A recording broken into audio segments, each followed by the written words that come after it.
Alléluia. Ndao aloha tsika araka hitsangana androany a.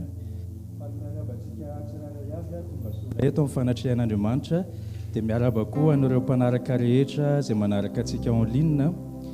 Dia androany tsika dia mipetraka indray an'ity fotoan'ity ao am-pelatanan'Andriamanitra. Amen. Hitanareo tsika androany hidera sy hankalaza ny anaran'Andriamanitra. Amen. Dia indray manko misy olona tonga atao amin'ny fanatrihan'Andriamanitra dia miandry tsofina be kopahana ny afo, miandry tarihana be, miandry atosika be vao hideran'Andriamanitra. Nefa tokony volontaire amintsika izany. Amen.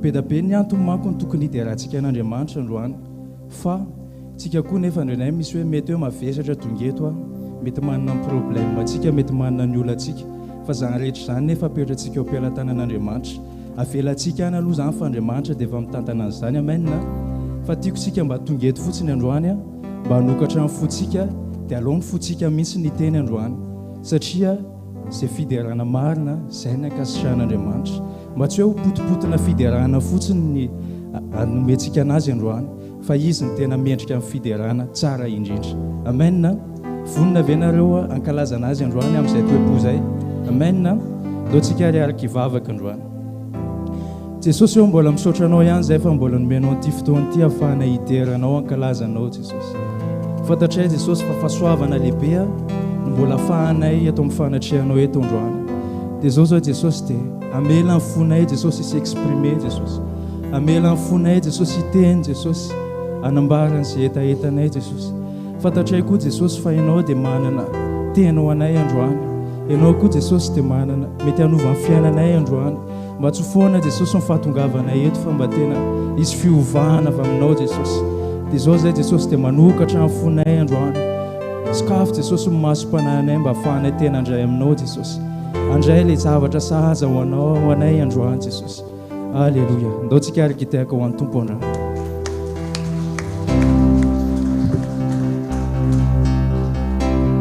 Calazao,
Dredreraky ny herinandro zavatra mitranga rehetrarehetra fa liran'irayntsika teo hoe ankala zao Jesosy fa nitsangana izy. Nisy fotoana mpianatra tena faly tetiny ny rehetra inona zany toerana rehetra satria nisy fahagagana betsaka ny zavatra nitranga fa tamin'ny fotoana Jesosy nomboana tamin'ny hazo fijaliana dia kivy koa mpianatra niafina ry zareo hoe nakaiza le reharehanay teo fa za mitenentsika hoe nitsangana Jesosy. Amen. Ary tokony ho reharehany anatin'ny fotsika zany. Tokony hisy fanantenana ny anatintsika hoe ninona zavatra nitranga dia nitsangana Jesosy ary fandresena ho antsika zany. Ndao tsika hitehaka ho an'i Jesosy. Halleluja. Halleluja. Mety betsaka le zavatra andalovana. Eny moa tsika mifanoratra eny mifampahery eny hoe tena mafy le zavatra fa mifantatsika koa hoe mbola eo foana Jesosy manohana antsika. Amen. Halleluja. Ndao tsika hanandraka ny tanantsika dia hivavaka tsika Jesosy eo misaotra amin'ny fitsangananao fa ny fiainako koa dia natsanganao niara-nitsangana taminao. Halleluja. Saotra Jesosy mankalaza anao zay tompo manome voninahitra ny anaranao zay tompo fa tsara indrindra ianao. Halleluja. Mankalaza anao zay Jesosy eo. Halleluja. Halleluja. Tompo ianao no ametraka an'izany any anatin'ny fony tsiraray avy fa ianao tokoa dia velona eo amin'ny fiainana na inona zavatra andalovana dia velona ianao. Velona sy mahery ihany koa ny teninao zay miasa mandrakizay eo amin'ny fiainanay. Halleluja. Androany zay mbola hitohy ankalaza ny anaranao anome voninahitra ny anaranao. Mety ao anatin'ny valivavaka zay mety mbola ao anatin'ny aty zay fa androany zay hisafidy ankalaza anao Jesosy. Rehefa manome voninahitra anao zay ozy izy anao dia omenao voninahitra ihany koa dia raisinay zany teninao zany satria ny teninao dia marina. Halleluja. Halleluja. Ankalazainay ny anaranao, ankalazainay ny herinao, ny voninahitra manerana ny tany zao rehetra izao zay miandrandranao na hitafamonjena ny herin'ny anaranao.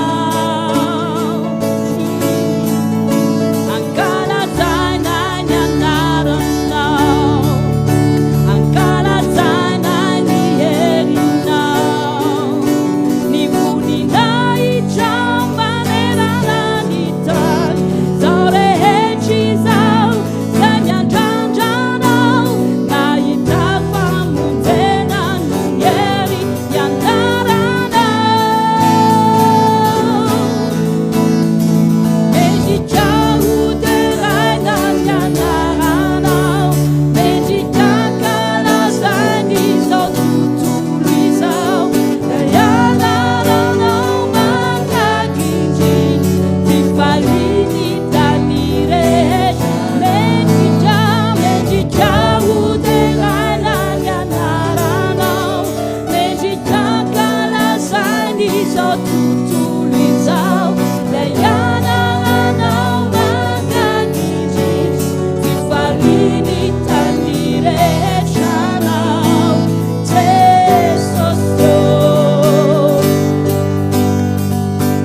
Inon manzakan funach. Hallelujah.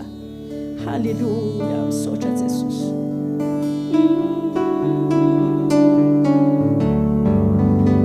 Hallelujah. Fenovava kafiderana nenatinao ati. Tena dera o amsainao izy am fonao. rehetra androany mianara manadino ny zavatra lasa rehetra fa androany mitoery eo amin'ny fanatrian'Andriamanitra sokoafo ho an'ny tompo ny fonao androany tea maty zavatra ao anatin'ny fonao ny tompo hitondra fiadanam-po hitondra fifaliana hitondra fanantenana indray halleluja hitondra fitiavana ery afanao mamela eloka ery afanao mity fahavalonao halleluja Jesosy reriana no mavita an'izany Jesosy reriana no mavita an'izany androany araroto ny fotoana fanao miaraka amin'ny Jesosy eto amin'ny fanandriany androany halleluja halleluja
See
Fantatretiko hoe na inona mety nandramanay niverinay fahasambatra anay fa tsisy ohatranao Jesosy tsy misy ohatranao izay rehetrarehetra afaka manambara an'izany hoe tena tsisy toanao Jesosy. Halleluja, halleluja. Ianao le Andriamanitra, ianao le Tompo, ianao le be fitiavatra. Misaotra ny amin'ny famonjenao anay. Misaotra Jesosy ny amin'ny tenanao izay natolotrao. Tsy hoe volana natolotrao fa ny tenanao, ny ranao no nalatsaka ao aritra mihitsy ny ranao. Ho famelan-keloka ho anay tsirairay avy. Na inona fahotana mety vitan'ny olombelona dia ampy ho famelana ny elikainy ranao. Le ranao soa izay narotsaka ao tamin'ny fitiavana Tompo. Nafoinao ny aminao rehetra Jesosy. Halleluja. Misaotra Jesosy fa tsara indrindra anao. Halleluja, halleluja. Eto ianao manatrika anay Jesosy. Eto ianao manasitrana ny fonay. Eto ianao manova ny fiainanay Jesosy. Halleluja. Misaotra Jesosy. Nyany andanitra nderana fa tsara ny Andriamanitsika zao rehetra izao mihira. Alleluja, ho anao manja. Nyany andanitra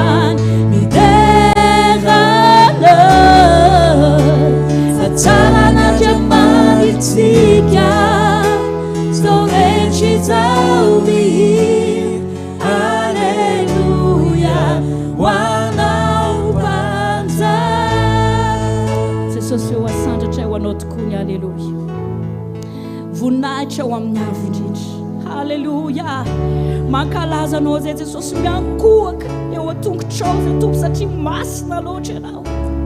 Masina loatra ianao. Iza tokoa moa zay Jesosy mijoro eto anatrehany fahamasinanao. Nefa noho ny famindraponao sy ny fitiavanao dia mbola afaka mijoro eto izay tsirairay avy. Halleluja. Halleluja. Ianao ilay Andriamanitra tsy mandatsy. Ianao ilay Andriamanitra tsy manao tsintsinina ny zanakao izay manantona anao. Mafohy ny fahotany ka bebaka. Halleluja. Indray izany fitiavanao Jesosy. Ianao ny teny favavao isa-maraina ny famindraponao aminay. Halleluja. Ary noho ny famindraponao dia mbola tonga eto izay Jesosy.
Dia zao ny teneniny hoe inona ozy izy ny safidinao amin'ireto. Nisy karazany moa izy tamin'izay fa nitako anankiray dia hoe nomeny vola, tsy haiko hoe ohatrina moa zany hoe 5 000 €. Tsy haiko hoe firy million zany. Fa tena betsaka. Raha anao zao lazao zany anazary. Hay! Ozy izy tsika angamba hoe afakafaka nitrosako hividy kiraro sy akanjo anao an'izao anao an'izao. Fa nisy safidy hoe baiboly sa le vola. Dia le vola tena arantiranty tsara mihitsy matevina be ohatrany. Dia ozy itsika hoe hafitahiny tompo ty zalahy. Tsy hoe ratsy akory le vola. Fa ny tao am-pony dia ozy izy hoe za ozy izy safidy anito. Dia ozy izy le olona hoe tena sura ve anao fa ty mihitsy no alainao. Dia ozy ay ty fa manina anao ozy izy niakany ty. Io misy teny fiainana. Io ozy izy misy zavatra be da be. Io ny arena rehetra. Dia mbola ni insiste napin'le olona vola hafa indray. Ty ozy izy. Dia ozy raha ianao zany dia ahoana antaniny eo akaikinao. Zavatra omena dia ozy tsika kristianina tsy mandafa memezana. Any resiko soma tsara. Fa ny safidy an'le tenin'Andriamanitra izy dia ny zavatra nitranga tao anatin'ny tenin'Andriamanitra, tao anaty baiboly kay mbola nisy chèque betsaka lavitra noho le vola teo. Ndao tsika itehaka ho ato. Halleluja. Tsy ratsy ny safidy an'le vola fa ny tiana ho tenenina hoe andao hisafidy fiainantsika. Amen.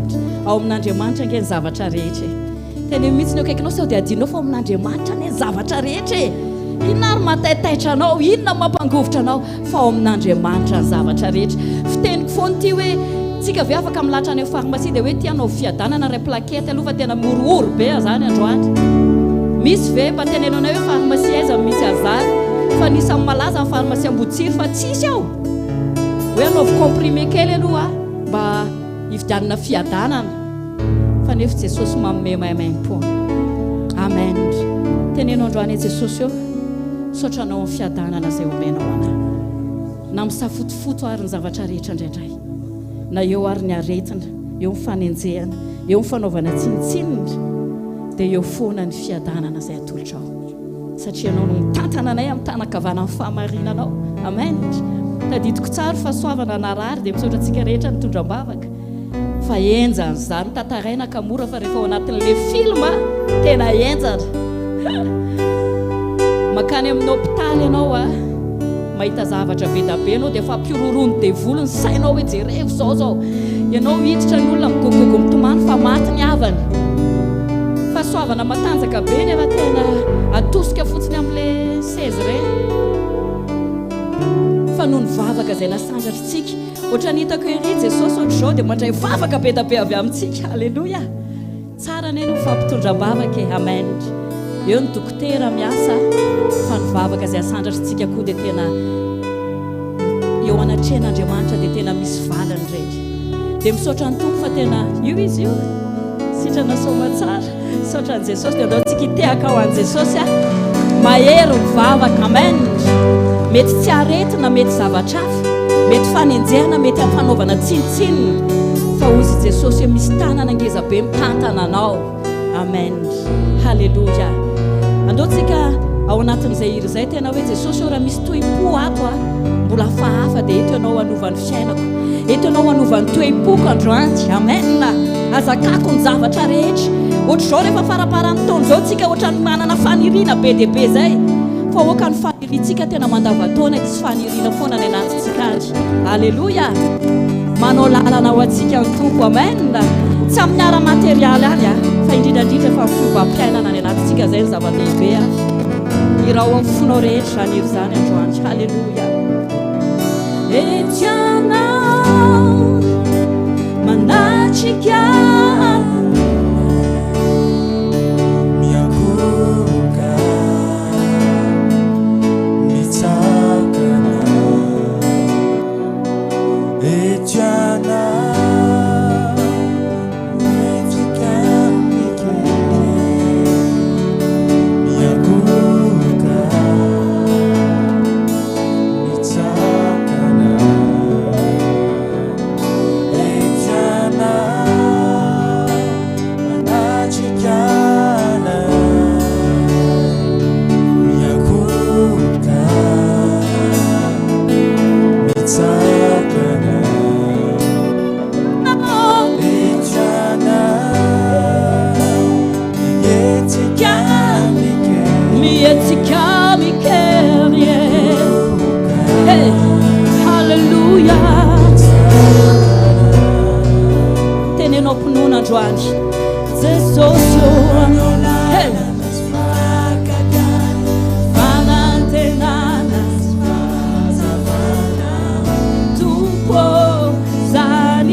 anatin'izay fekiry zay fantatrareo ve ny herin'Andriamanitra rehefa mihetsika rava amin'ny mandany Jeriko amen ikika fotsiny dia rava amin'ny mandany Jeriko ny herin'Andriamanitra rehefa mihetsika manasokatra ranomasina mandatsaka mana avy any an-danitra mamoaka loharano any avy any anatin'ny vatolampy zany ny herin'Andriamanitra zany na iza manana hery eto amin'ity tany ity avitanao an'izany ve nefa zany ny Andriamanitra ao halleluja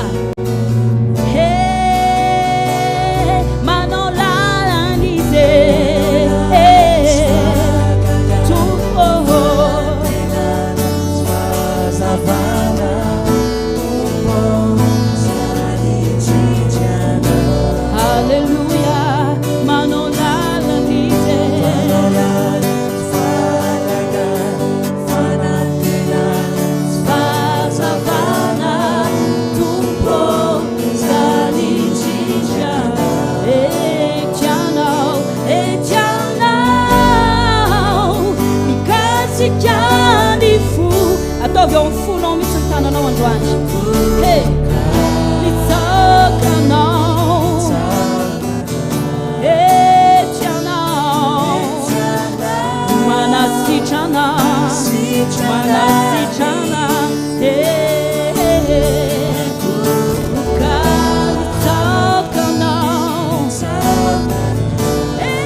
misaotra ny tompo amin'izay lalana efa sokafana eo amin'ny fiainana ny fanovam-piainana izay hoentina eo aminao io fiainana tokantrano io fiainana any am-piasana io fiainana eo amin'ny fiarahamonina io misaoran'i Jesosy any ao androany manao lalana ho an'izany ianao Jesosy misaotra amin'ny fiovam-po izay ataonao eo amin'ny fiainanay Jesosy ity fonay ity mety miovaova ny fonay mety ho taitaitra ny fonay ohatrany tsy mifikitra aminao zany indraindray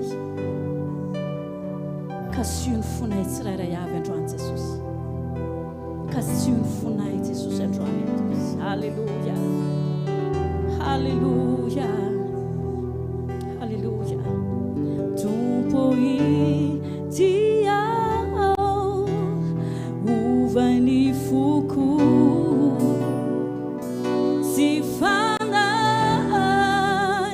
kany fasoa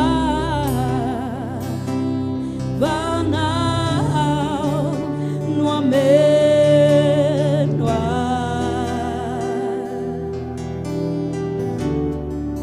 tompo fantatro androany tompo fantatro fany faleme tua amico Deu resino Nieri ni fitiavana Mangaita etano androany Ta sumia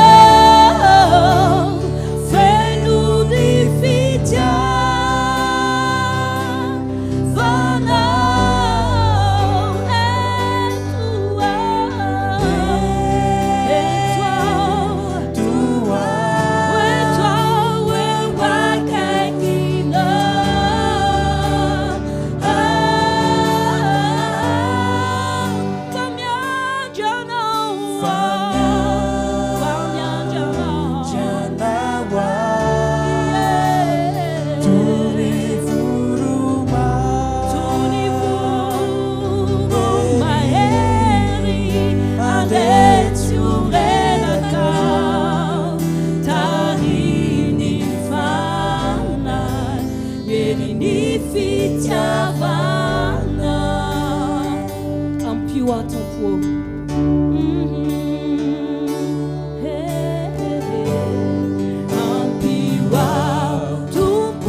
Fenu di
izy mifaly atsangany tsara ny tanana zay tsy mananga tanana eo dia tsy faly a alleloia zao fotoana zao dia fotoana tena tsara dia faly miravantsika rehetra alohany a dia rahabaiko koa zay manaraka mivantana an'ity fotoana ity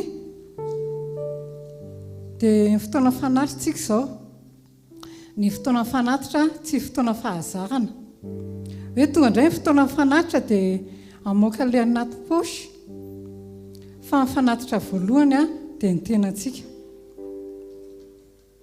Andriamanitra tena saro-piara amintsika tsika tsara iavy ireo rehefa mijery Jesosy dia tsy mijerina ny ivelany izy ivelany ny tenany ny ivelany fa ny ao anatsika indrindra dia ny toe-pontsika manao antsika rehefa manatitra fanatitra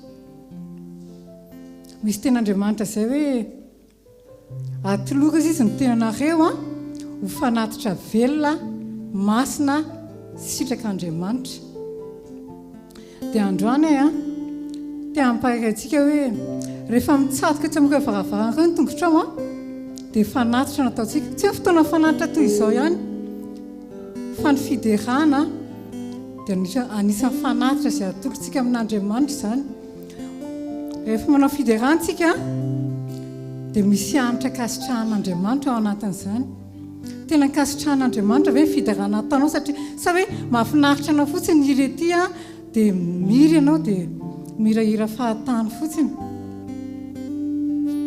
fa tena hoe tena mitoeponao a ataovy araka an'Andriamanitra rehefa anao fanatitra ianao dia ny fotoana rehetra ny fotoana fiderana ny fotoana fanatitra fotoana ianotsika ny tenin'Andriamanitra ny fotoana fandraisana ny latabatry ny tompo a dia anisan'ny fanatitra daholo dia rehefa mivoaka eto a tsy ohatra le tsika le mety miasa saina be sy mety hoe sorena rehefa miditra fa rehefa mivoaka tsika dia falifaly ary ny fifalitsika iny a tsy amin'ny fotoana iny ihany fa mandritra ny herinandro rehetra amena hoy izy nitory teny tamin'ny tapabolona hoe miaina amin'ny fiainan'ny kristiana ara-dalàna fa irentsika satria tena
Mon cœur est à toi,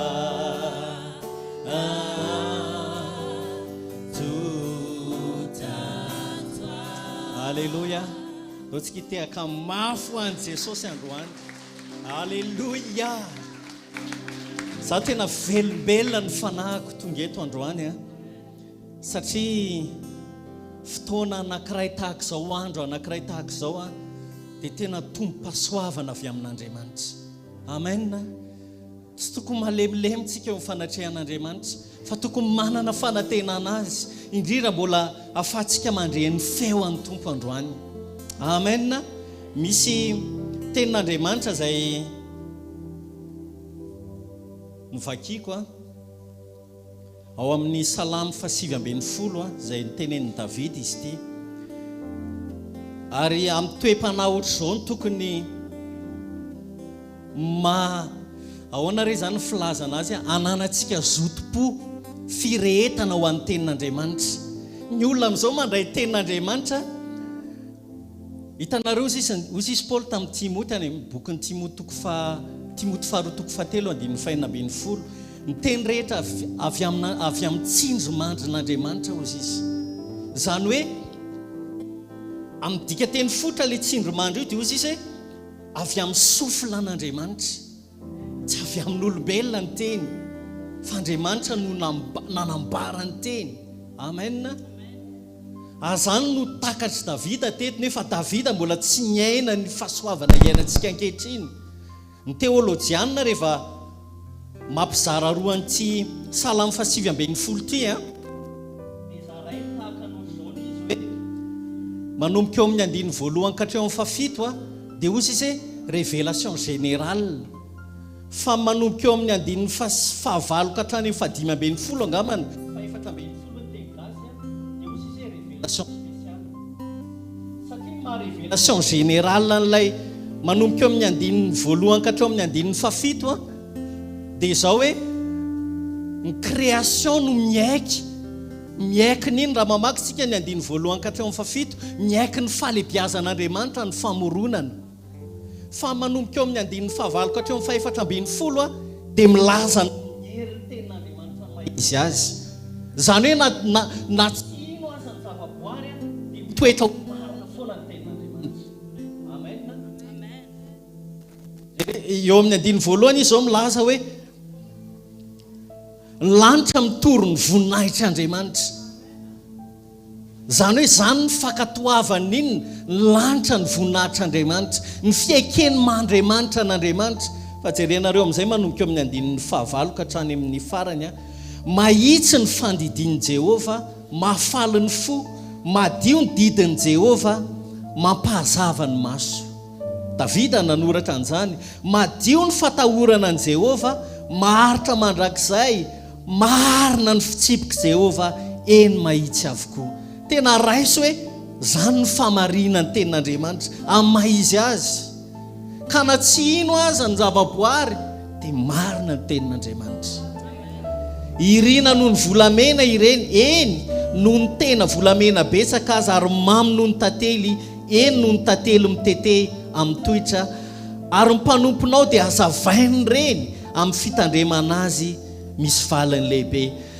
Raha fahatsontsana dia iza reny mahalala izany, ataovy tsy manatsiny aho ny amin'izay ota tsy fantatra, arovy ny mpanomponao tsy azo ny ota sahisahy, aoka tsy hanapaka izany dia ho marina tokoa aho ka dia tsy hanatsiny amin'ny fahadisoana lehibe. Aoka ny tenin'ny vavako sy ny fisainany foko samy akasitraka eo masinao Jehova ho vato lamiko sy mpanavitra ianao. Amen. Mila mino ny tenin'Andriamanitra isika. Ny olona amin'izao raha lasa anabavy manamaivana ny tenin'Andriamanitra. Fa raha avy amin'ny soflan'Andriamanitra, raha avy amin'ny tsindrinandrin'Andriamanitra ny teny aiza hoaiza ny fatakarantsika ty amin'ny fanekena vaovao tokony mihoatra lavitra noho ny fandraisan'i Davida amin'ny mpamatorana an'izany teny zany. Tena volana hoe tompo sokafaky ny foko satria mampahiratra amin'ny masoko zany, manadio ny foko zany hozy izy Davida. Halleluja, halleluja. Fa na tsy ino azy isika raha lasa anabavy mitoetra ho marina foana ny tenin'Andriamanitra. Amen. Otsika hiomana anatin'ny toriteny dia hanao hira anankiray isika, manasa antsika hitsangana farany dia hanokatra ny fotsika isika ao anatin'ny tenin'Andriamanitra. Otsika hivavaka aloha Jesosy eo, andre ny teninao zay androany Tompo. mba ho tahaka nyity salamo fa 7 ity zahay anisan'ireo zavaboary zay mahafantatra maizy anao Andriamanitra, maizy ny teninao, satria ny arena sy ny lova tsara indrindra zay navelanao anay dia ny révélation ny teninao Andriamanitra.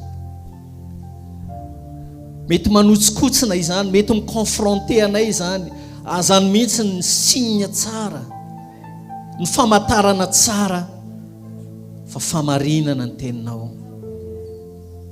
Sakafo ny fonay tsiraray avy Tompo ao anatin'ny teninao, sakafo ny fonay mba tena ampisaraka an'izay tokony ampisarahana rehetra izany, ampisaraka ny fihetsem-po sy ny fanahy, ampisaraka ny nofo sy ny fanahy, ampisaraka ny maha-olombelona sy ny fanahy, fa ahafahanay tena mitoetra amin'ny teninao Jesosy, araka ny teninao tamin'ny Timoty Andriamanitra avy amin'ny Paoly apôstôly, fa natao zany ho fananarana, ho fanitsiana zay diso. Aoka Tompo ny teninao hatateraka zay ampaniranao azy ao anaty laliny fonay tsiraray avy amin'ity androany ity Tompo. Halleluja, halleluja, misaotra Jesosy, halleluja, halleluja. Leo iraitsika ilay hoe ovay ny foko Tompo, ho tonga vaovao, ho tony ianao, dia hanokatra ny fotsikitsika anatin'izany teny zany any, dia ny atsy ampiandohana eo ampanambarana ny tenin'Andriamanitra, dia fa afaka hikasika ny fotsika sahady ny Tompo.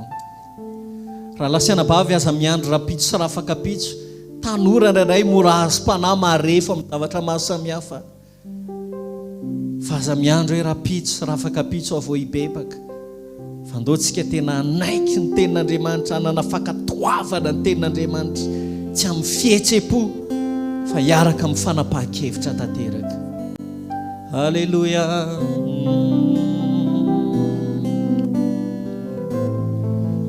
Fai ny fokto,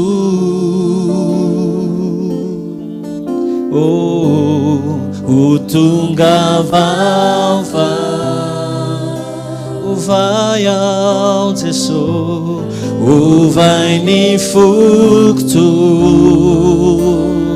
ho tony anao, ho toy ny anao, ovao ny foko Tompo, ovay ny fokto, mba ho tonga vaovao, gavava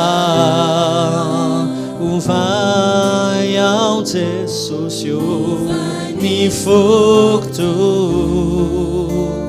halleluja, ho toy ny ana, ianao nahary ahy, halleluja, ianao nahary ahy, zaolo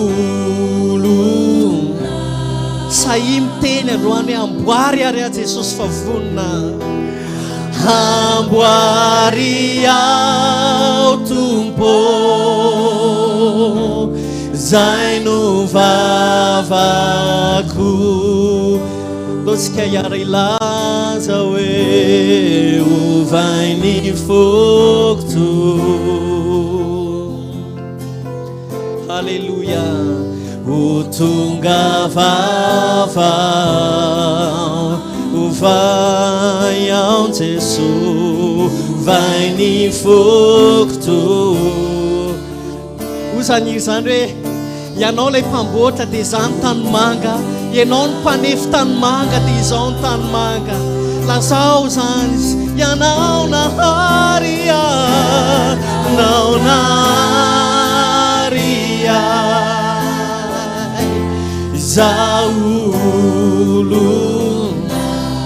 irao mifinoany zany raha tena matoky any Tompo marina ianao, amboary ao Tompo, zay no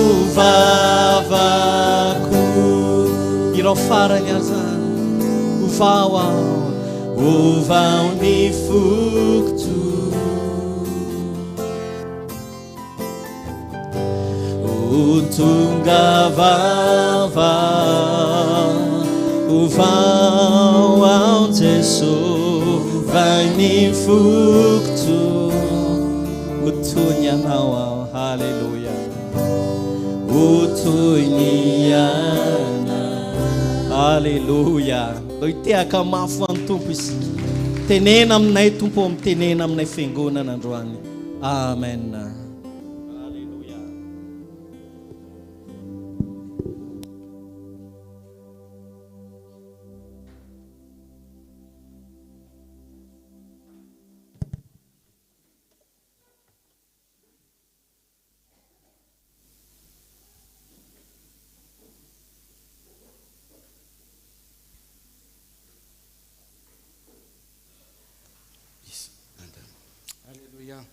Alléluia.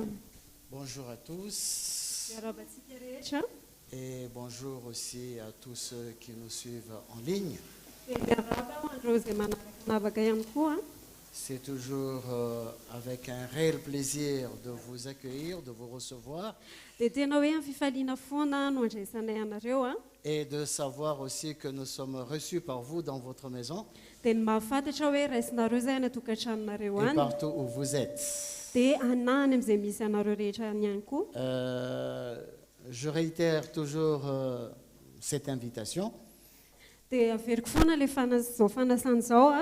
Si vous êtes sur Tana ou si vous êtes de passage, vous êtes les bienvenus. Nous vous invitons à venir vous joindre à nous dans nos cultes en présentiel. Et si vous vous trouvez à Tuléar ou à Tamatave, vous pouvez toujours nous écrire et nous pourrons vous donner les coordonnées de nos lieux de rassemblement, nos lieux de réunion.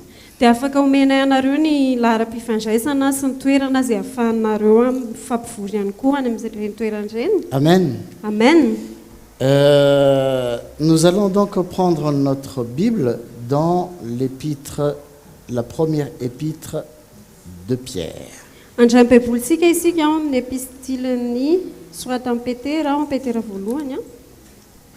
Pierre 1.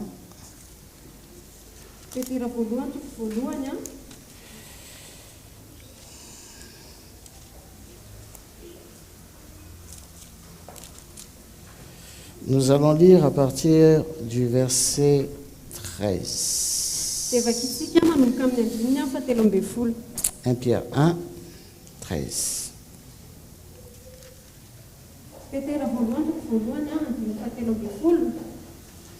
Alors, c'est pourquoi, saignez les reins de votre entendement, soyez sobres et ayez une entière persévérance dans la grâce qui vous a été apportée lorsque Jésus-Christ apparaîtra.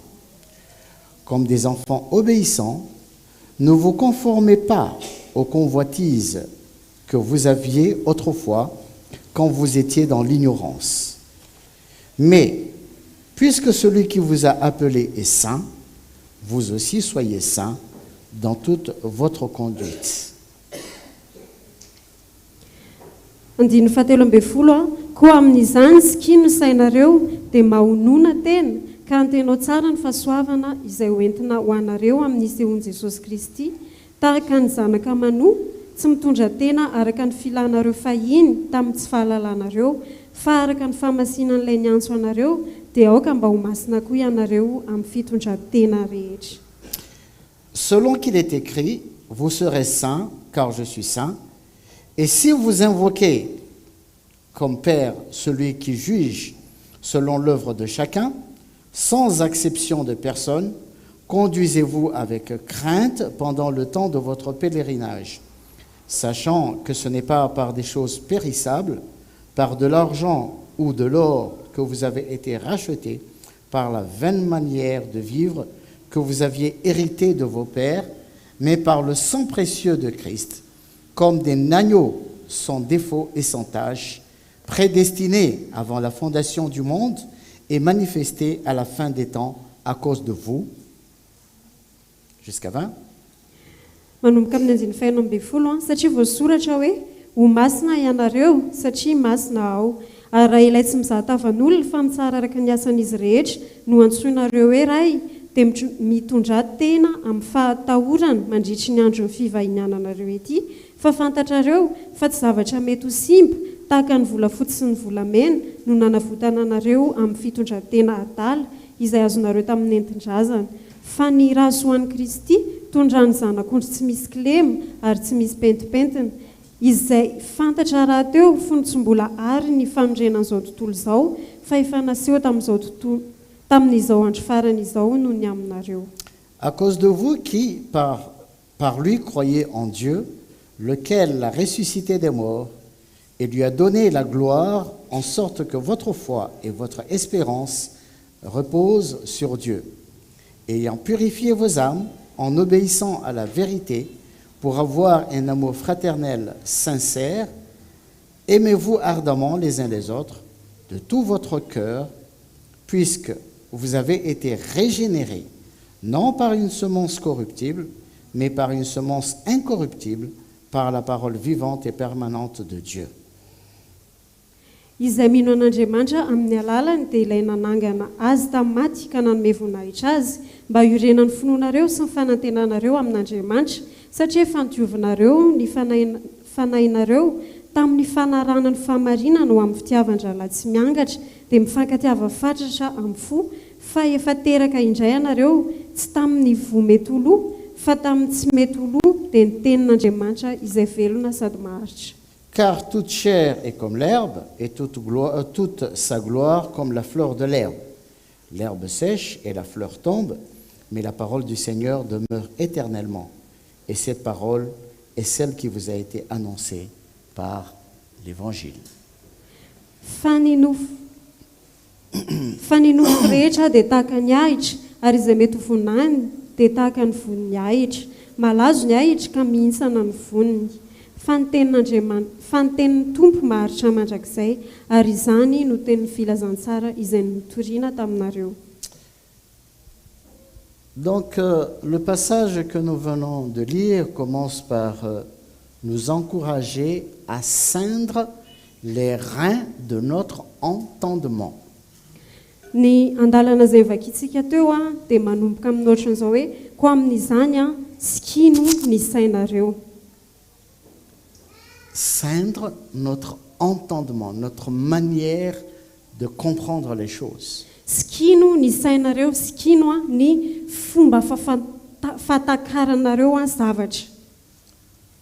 Il y a un effort, il y a un travail qui doit être fait sur la manière dont nous comprenons les choses,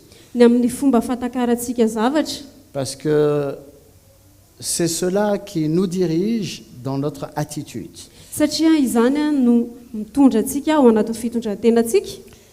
Et comme le frère Tsuri a partagé en introduction, la parole de Dieu vient en nous. Elle vient pour un but bien précis. Elle effectue un travail en nous. Une œuvre transformatrice. Elle nous régénère de plus en plus.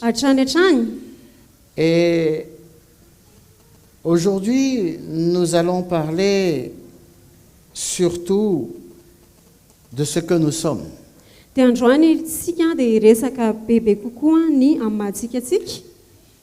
Parce que la parole de Dieu nous dit que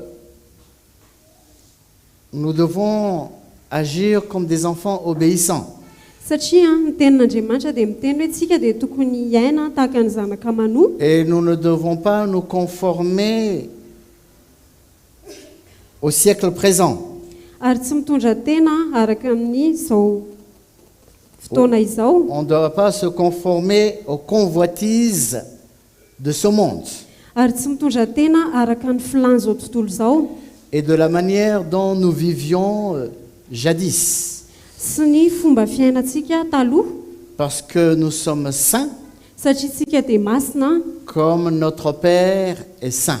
tahaka ny raintsika izay masina. Nous sommes saints parce que nous avons été sanctifiés. Masina isika satria efa nohamasinina, Nous sommes mis à part. natokana isika, Nous ne sommes pas comme le monde. tsy tahaka n'izao tontolo izao isika Nous n'appartenons pas au monde. ary tsy an'izao tontolo izao isika. Notre Père, Dieu, il est saint. Fa ny raintsika Andriamanitra dia masina, Et nous, ses enfants, dia isika zanany ihany koa il nous a sanctifiés dia nanamasina antsika pour izy être comme lui. mba ho tahaka azy, mba ho tonga tahaka azy. Il n'y a aucune relation entre lui et le monde. Ary izy dia tsy manana fifandraisana amin'izao tontolo izao. Et donc nous aussi, Dia isika ihany koa zany nous ne devons avoir aucune relation avec le monde. dia tsy tokony hanana fifandraisana amin'izao tontolo izao. Sauf que nous vivons dans ce monde. Fa isika nefa dia miaina eto amin'izao tontolo izao. Mais Pierre, il a bien dit, nous sommes des étrangers. Fa i Petera dia niteny hoe isika dia mpivahiny ihany, Nous sommes de passage. mandalo ihany isika. Pendant la période des vacances, Mandritry ny fotoana fialan-tsasatra nous pouvons aller dans une ville quelconque afaka mandeha makany amina toerana anankiray isika où il y a une plage. misy amoron-dranomasina Nous passons nos vacances, dia miaina amin'ny fialan-tsasatra any mais isika, ce n'est pas chez nous. fa tsy any trantsika. Amen. Amen. On est seulement de passage. Fa mandalo ihany sika ny any, On n'a pas de maison, on n'a pas de terrain, on n'a pas de famille, on n'a rien.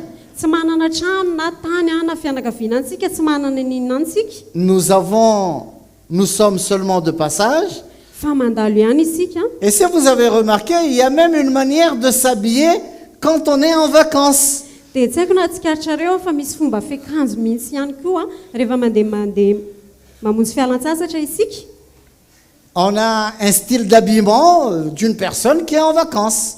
Manao fiakanjo isika, manao fitafy tahaka ny olona izay mandeha manao vakances En un endroit où on est seulement de passage. any amina toerana izay andalofantsika fotsiny. Et c'est justement ce que nous sommes sur la terre. Dia ohatr'izany antsika eto amin'ity tany ity, Nous sommes des étrangers, mpivahiny ihany isika, nous sommes de passage, mandalo ihany isika nous sommes dans ce monde, eto amin'izao tontolo izao isika, mais nous ne faisons que passer. fa mandalo fotsiny isika. Pendant les vacances, on a peut-être une semaine ou deux ou un mois, Mandritry ny fialan-tsasatra dia mety manana herinandro isika, 2 herinandro na 2 volana, mais on a quand même un temps limité. fa voafetra ihany nefa ny fotoanantsika. Et c'est la même chose, on a un temps limité sur la terre. Dia ohatr'izany ihany koa voafetra ihany amin'ny fotoanantsika eto ambonin'ny tany. Un jour, on a débarqué comme ça sur la terre, Indray andro tsika dia tonga teto ambonin'ny tany, et un autre jour, on va disparaître. dia indray andro andray tsika dia anjavina ihany koa On va aller dans un autre monde ho any amina tontolo hafa isika, où nous allons vivre éternellement dans la présence directe du Père. izay iainantsika mandrakizay eo amin'ny fanatrehandray. Amen. Amen. Nous sommes mis à part. Efa voatokana isika. Ça veut dire être mis à part, ça veut dire être sanctifié. Ny dikan'izany hoe efa voatokana dia efa nohamasinina. Nous sommes saints. Masina isika, On n'est pas comme le monde. tsy tahaka an'izao tontolo izao isika. Donc on ne peut pas se comporter comme le monde. Dia izany hoe tsy afaka mitondra tena tahaka an'izao tontolo izao isika. Nous avons une place très spéciale dans le cœur de Dieu. Ary tsika dia manana toerana manokana ao Parce am-pon'Andriamanitra, que Dieu est saint, satria Andriamanitra dia masina, tout ce qui lui appartient dia izay azy rehetra zany est aussi sanctifié. dia voamasina ihany koa. Tout est saint. Masina avokoa. Donc on ne peut pas le mélanger avec la souillure. Dia tsy afaka ampifangarona amin'ny maloto zany. Amen. Amen. Et cela, c'est depuis toujours. Dia efa hatramin'izay zany Dieu a toujours montré cela. efa nasehoan'andriamanitra foana On va zany. lire un passage dans le livre d'Exode, Amaky isika ao amin'ny bokin'ny Exodosy a. Exode 22. Exodosy toko faharoa amby roapolo. En fait, quand nous lisons l'Ancien Testament, Tatsika rehefa mamaky ny testamenta taloha isika, nous devons savoir que l'Ancien Testament est l'image dia mila takatsika hoe ny testamenta taloha dia du alokiny Nouveau Testament. testamenta vaovao. C'est une ombre, Aloka mais la réalité fa ny tena izy a de ce qui est écrit dans l'Ancien Testament, ny amin'izay voasoratra tao amin'ny c'est ce testamenta que taloha nous vivons aujourd'hui. dia izay iainantsika Ce n'est ankehitriny. plus une ombre, Tsy aloka intsony c'est la réalité. fa ny tena izy. Alors, dans Exode chapitre 22, Zany hoe ao amin'ny Exodosy toko faharoa amby roapolo a, et le verset 31, andiny faraky amby telopolo, il est écrit: Vous serez pour moi des hommes saints.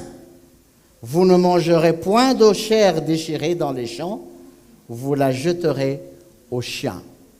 andiny fahatelopolo a ny amin'ny baiboly teny malagasy a, ary olona masina ho ay ianareo koa izay hena voaviraviram-biby any an-tsaha dia tsy hoaninareo fa arianareo ho an'ny amboa izany. Depuis l'Ancien Testament, Efatra any amin'ny testamenta Dieu taloha avait choisi un peuple, dia mifidy vahoak'Andriamanitra les enfants d'Israël, ny taranak'Israely et il leur a dit: dia izao no lazainy tamin'izy Vous ireo, êtes des hommes saints.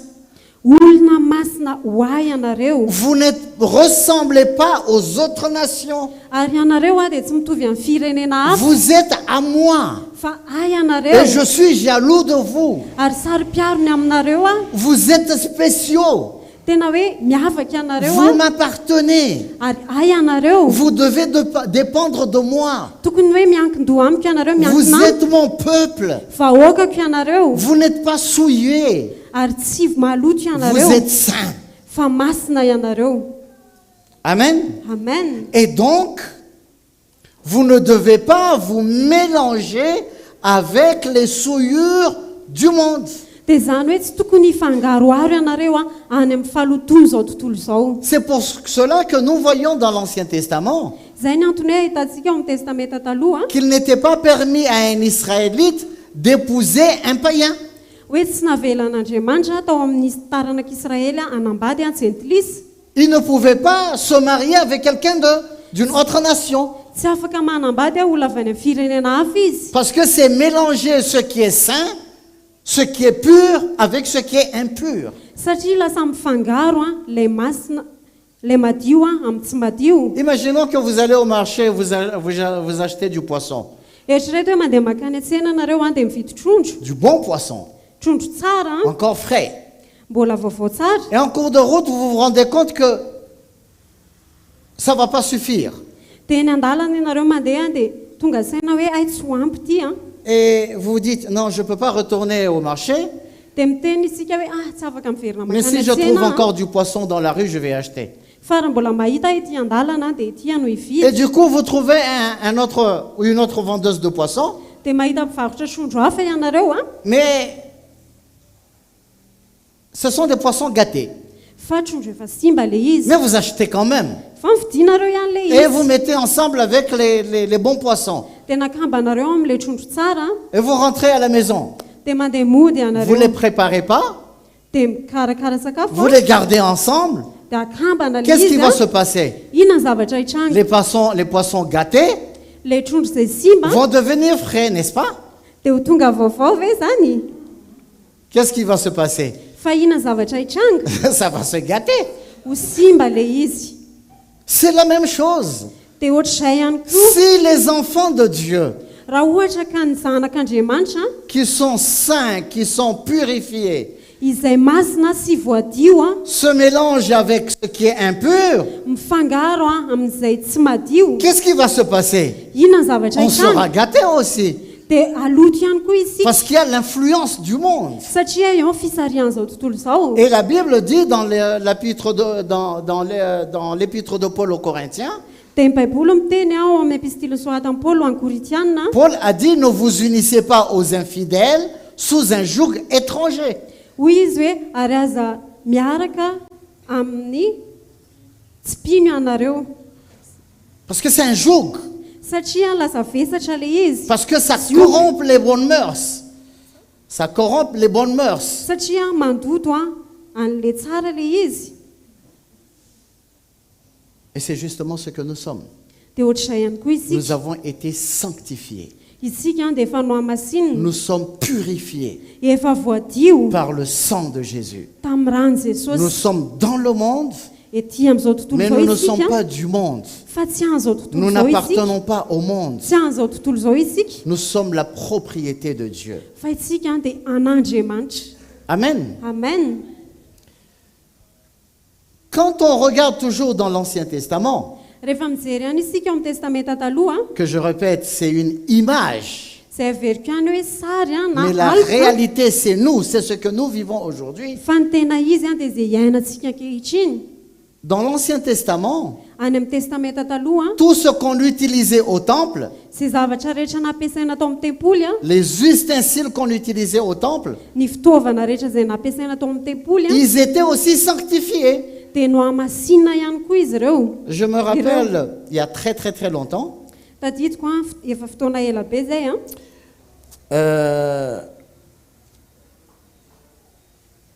il y a une sœur qui est venue à l'église où on était, nisy ranabavy tonga tao amin'ny fiangonana izay nisy anay et pendant, elle a vu comment on prenait la table du Seigneur.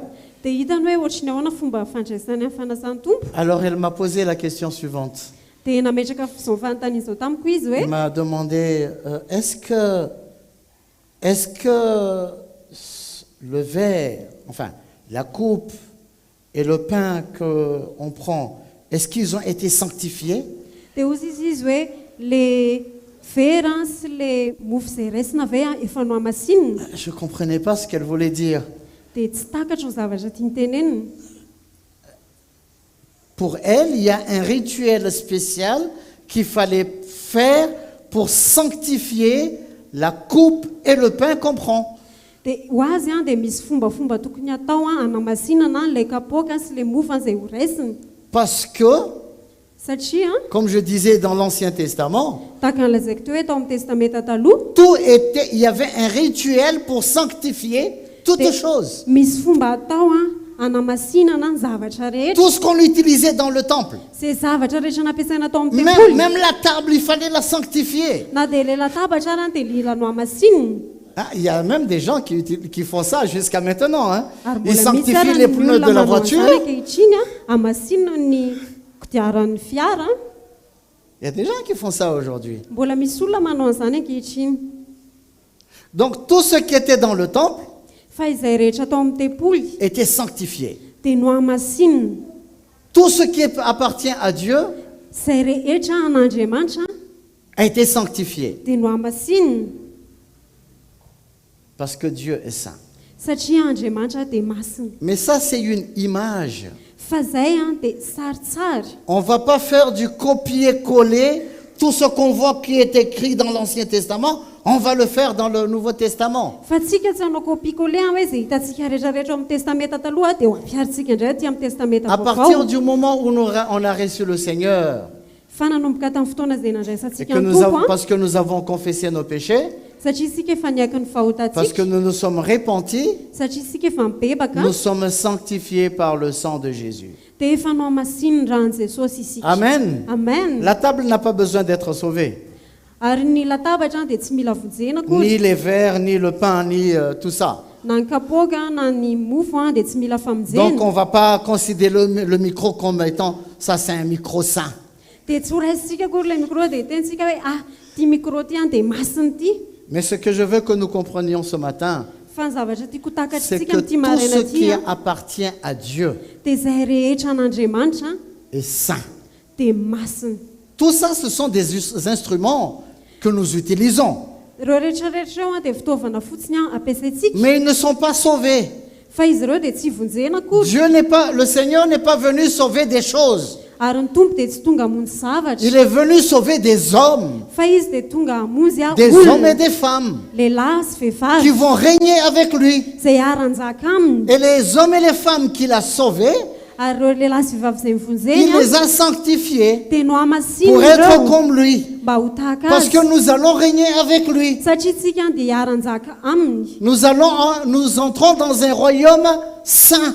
dia hiditra ao anatina fanjakana masina Nous isika sommes un peuple saint vahoaka masina dans un isika royaume saint. ao anatina fanjakana Parce que masina là où il est, satria any amin'izay misy azy le monde où le Seigneur se trouve, ny tontolo izay misy c'est pas un monde matériel, dia tsy tontolo azy zay azo tsapaitanana c'est un monde spirituel. fa tontolo Et ara-panahy nous ne sommes pas des enfants biologiques, dia tsika tsy hoe zanaka nateraka mais nous ara-natoraly sommes des enfants spirituels. fa zanaka ara-panahy isika Notre Père est spirituel. ary ndraitsika dia ara-panahy Nous entrons dans un monde dia spirituel. miditra ao amina tontolo ara-panahy Et isika là où nous allons, dia any amin'ilay toerana izay ho tout est aleantsika spirituel. dia ara-panahy daholo ny zavatra rehetra Amen. amen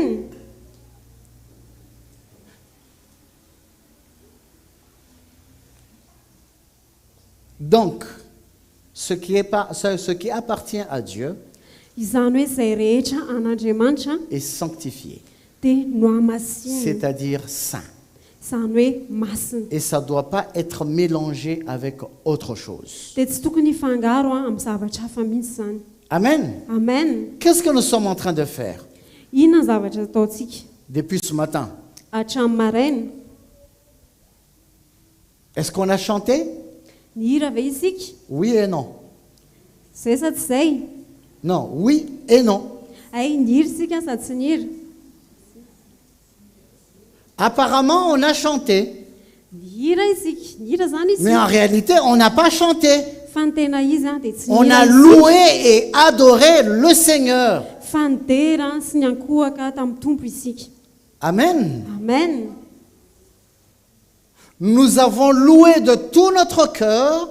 tena hoe ny dera tamin'ny fotsika rehetra On a isika apporté notre sacrifice de louange et d'adoration au Seigneur. ary nitondra ny sorom-piderana sy fiankofana teo anatrehany On n'a pas chanté parce qu'on aime chanter, tsy hoe ny hira isika satria tia mihira mais nous avons chanté de tout notre cœur. fa ny hira isika tamin'ny fotsika Nous rehetra avons apporté une adoration au Seigneur. dia nitondra fiankofana teo anatrehany tompo Donc isika nous sommes en train de servir le Seigneur. dia izany hoe nanompo any tompo izany isika Nous avons fait des chants et des cantiques spirituels. dia nanao hira isika ara-panahy Amen. amen Donc, ce que nous avons fait depuis jusqu'à maintenant, izany hoe izay nataontsika hatramin'ny maraina mandrapatonga nous amin'izao sommes zany en a, train de rendre un culte à Dieu. dia manao fanompo-pivavahana amin'andriamanitra isika Nous adorons le Seigneur. miankohaka amin'ny tompo isika Amen. amen Les offrandes que nous avons apportées, mifanatitra izay nentintsika ça fait partie des services que nous rendons pour le Seigneur. dia ao anatin'ny fanompona izay hoentsika ho an'ny tompo C'est pas que le Seigneur a besoin d'argent, tsy hoe ny tompo akory dia mila vola mais nous avons fait ça. fa nanao an'izany isika C'est une autre manière aussi de servir le Seigneur. satria fomba hafa fa tsika manompo ny Parce tompo que nous ihany koa zany. savons que l'œuvre a besoin de soutien. satria fantatsika hoe mila fanohanana ny asa Amen. amen Et pendant que nous rendons un culte au Seigneur, dia mandritra antsika izay manao fanompo-pivavahana ho an'ny tompo a qu'est-ce qu'on peut faire et qu'est-ce qu'on ne doit pas faire? inona ny tokony ataontsika sy tsy tokony ho ataontsika Ce n'est pas que je suis en train d'établir une loi, tsy hoe mametraka lalàna akory a mais ce que je veux que nous comprenions, fa ny tiako takatsika c'est que lorsque nous faisons un culte, hoe rehefa manao fanompo-pivavahana isika c'est un service saint. dia tena hoe fanompona masina Nous le zany faisons pour le Seigneur. ataontsika ho an'ny tompo zany Mais parfois, nous pouvons avoir des habitudes.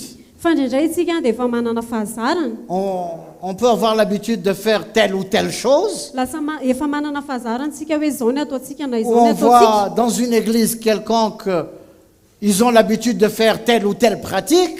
na ny amin'ny fiangonana hafa mandeha ny fiangonana hafa tsika dia hoe Et izao on fomba apporte fataon'izy ces ireo a pratiques à l'église. dia lasa hoentintsika tia ampiangonana reny fomba fanao reny. Des pratiques qui, peut-être c'est pas mauvais, Zay fomba fanao zay tsy voatery hoe ratsy akory peut-être il n'y a pas de mal là-dedans. ary mety hoe tsy ratsy le izy Mais la question qui se pose est la suivante. fa ny fanontaniana mipetraka dia zao Si nous sommes en train de faire un culte pour le Seigneur, raha ohatra tsika ka manao fanompo-pivavahana ho an'ny tompo est-ce que nous pouvons mélanger avec autre chose qui fait partie de nos traditions et de nos habitudes? dia afaka afangarontsika amina fombafomba sy ny fomba fanaontsika ve zany? Est-ce que nous pouvons apporter quelque chose d'ailleurs pour l'apporter dans le culte du Seigneur? Afaka mitondra zavatra fa nivelany ve tsika hoentsika eo amin'ny fanompo-pivavahana ho an'ny tompo? Dans le fond, peut-être c'est pas mauvais, hein? Tena hoe mety hoe tsy ratsy ny Mais la fototra le question izy est la suivante. fa ny fanontaniana mipetraka dia Est-ce que zao cela rend gloire au Seigneur? manome voninahitra ny tompo ve zany? Est-ce que cela fait partie du culte pour le Seigneur? Ary ao anatin'ilay fanompo-pivavahana ho an'ny tompo ve zany? Lisons un passage dans Lévitique chapitre 10. Ndao isika maky ao amin'ny Levitikosy toko Vous savez, 10. l'Ancien Testament elle est écrite pour nous servir de leçon. Hitanareo ny testamenta taloha dia nisoratana mba handraisantsika lesona. Nous avons des leçons à apprendre.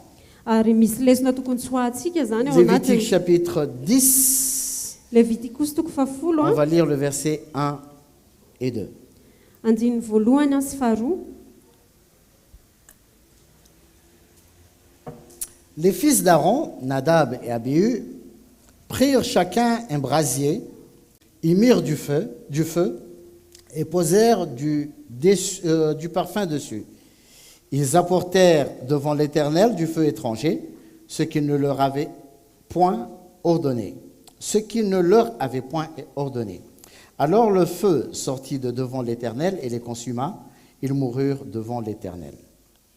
Levitikosy toko 10 andiny voalohany sy faharoa ary Nadab sy Abihu zanaky Aron samy naka ny fitondrana afiny avy ka nanisy afo teo anatiny ary nanisy didin-kazomanitra teo dia nanatitra afo tsy izy teo anatrehan'i Jehovah izay tsy nandidiny azy dia nisy afo nivoaka avy teo anatrehan'i Jehovah ka nahafaty azy rolahy dia maty teo anatrehan'i Jehovah izy. Donc les fils d'Aaron, Zany hoe ireo zanaky Arona ils voulaient faire un sacrifice. te hanao fanatitra izy ireo, te hanao sorana C'est sur l'autel. teo amin'ny altara Et il n'y avait pas de feu. dia tsy nisy afo teo. Ils sont allés chercher du feu quelque part. Dia lasa izy ireo nitady afo tany Ils sont tany venus ivelany tany Allumer ce feu sur l'autel dia nentina izy ireo dia narehatra izy ireo teo amin'ny altara pour pouvoir faire l'offrande qu'ils avaient à faire. mba ahafahana izy ireo manao an'ilay sorona na fanatitra Parce dia que tokony lorsqu'on ataon'izy ireo. faisait une offrande sur cet autel, Satria rehefa manao fanatitra eo amin'ny altara il y avait une odeur qui montait vers le ciel, dia misy entona manitra zay miakatra makany une an-danitra odeur qui était agréable au Seigneur. zay empoka akasitrahan'Andriamanitra. Donc, Nadab et Abihu, Dia i Nadab sy Abihu ils ont apporté du feu tondra afo izy ireo sur l'autel. teo amin'ny altara. Un feu qu'ils ont pris quelque part. Afo zay nalain'izy ireo tany ivelany Mais tany. qu'est-ce qui s'est passé? Fa inona ny zavatra nitranga? C'était un feu qu'il ne fallait pas utiliser. Afo zay tsy tokony ampiasaina Vous io voyez, même le nampiasain'izy feu, ireo il y io. a du feu saint. Hitanareo na ny afo dia misy afo Il y masina. avait du feu qu'il fallait utiliser. Misy afo zay tokony Mais nampiasaina. pas ce feu-là. Fa tsy io afo zay On ne peut pas nentin'izy ireo apporter io. n'importe quel feu sur l'autel. Tsy afaka hoe mitondra afo zay tiano entina eo amin'ny altara On ne peut fotsiny. pas apporter tout ce que l'on veut dans le culte du Seigneur. Ary tsy afaka mitondra isika zay tiantsika ho entina eo amin'ny fanompo-pivavahana Pendant le culte, on Andriamanitra. ne peut pas faire tout ce que l'on veut. Ary eo anatin'ny fanompo-pivavahana dia tsy afaka manao zay tiantsika fotsiny isika. Ce n'est pas seulement pendant le culte.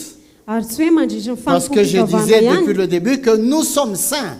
Satria araka ny teneniko hatramin'ny voalohany hoe masina isika Et nous ne pouvons pas nous mélanger avec ce qui n'est pas saint. dia tsy afaka mifangaro isika amin'izay tsy masina. Donc tout ce qui vient du monde, Zany hoe izay avy amin'izao tontolo izao rehetra qui n'est pas saint, izay tsy ne masina peut pas être mélangé avec nous. dia tsy afaka afangaro miaraka amintsika. Nous vivons dans ce monde, Fa miaina eto amin'izao tontolo il y a izao beaucoup isika, d'influences, misy fisarihana il y a maro be beaucoup de choses qui se passent qui nous attirent, misy zavatra be dia be mitranga izay misarika atsika, il y a la publicité, misy il y a la dokam-barotra, télé, misy il fahita y a les lavitra, réseaux sociaux.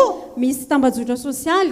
Le monde nous présente une vitrine, Dia mampiseho atsika vitrinina izao tontolo izao a, des choses qui nous attirent. zavatra izay misarika Il y a atsika. nos amis dans le lieu de travail ou à l'école, Misy namantsika any am-piasana na any amin'ny toeram-pianarana dans le quartier où nous sommes. na any amin'ny toerana izay misy atsika Ils achètent hipetrahantsika, des choses, mividy zavatra izy ils ont ireo des a, choses, manana zavatra ils ont izy une ireo manière a, de vivre. manana fomba fiaina izy Et le ireo a. malin nous montre, regarde toi aussi tu peux avoir ça. Dia aseho an'izao tontolo izao hoe ianao koa nge afaka manana an'izao Mais e. toi tu n'es pas comme ça. Fa ianao antsoatra izany ianao. Et alors qu'est-ce qu'on fait?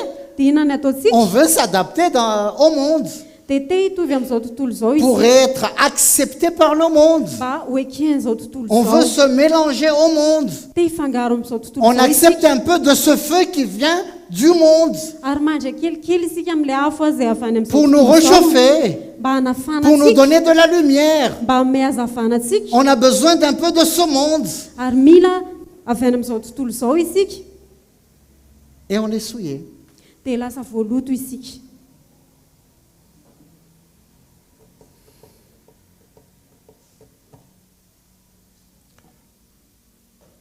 Notre Dieu est un Dieu jaloux. Fa ny Andriamantsika dia Andriamanitra saro-piaro. Et nous devons être conscients Ary tokony tonga saina ny amin'izany isika, de ce que nous sommes. tonga saina ny amin'ny maha-izy atsika, Nous sommes une race élue. fa itsika dia taranaka voafidy. Une race élue. Taranaka voafidy. On ne peut pas se mélanger avec le monde et les convoitises de ce monde. Ary tsy afaka mifangaro amin'izao tontolo izao a, sy ny filan'izao tontolo izao Parce que le monde, ce monde est un monde souillé. satria izao tontolo izao a, dia izao tontolo izao dia maloto. 2 Corinthiens chapitre 6. Koritiana faharoa antoko fahaenina.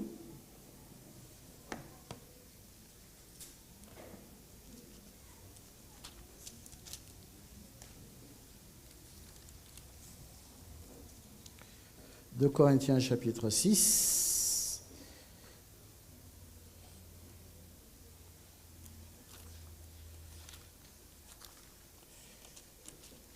Et les versets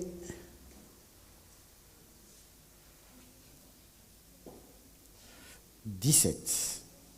Koritiana faharoa antoko 17 fahaenina, et 18. dimy fafito ambin'ny folo sy fahafalo ambin'ny folo. C'est pourquoi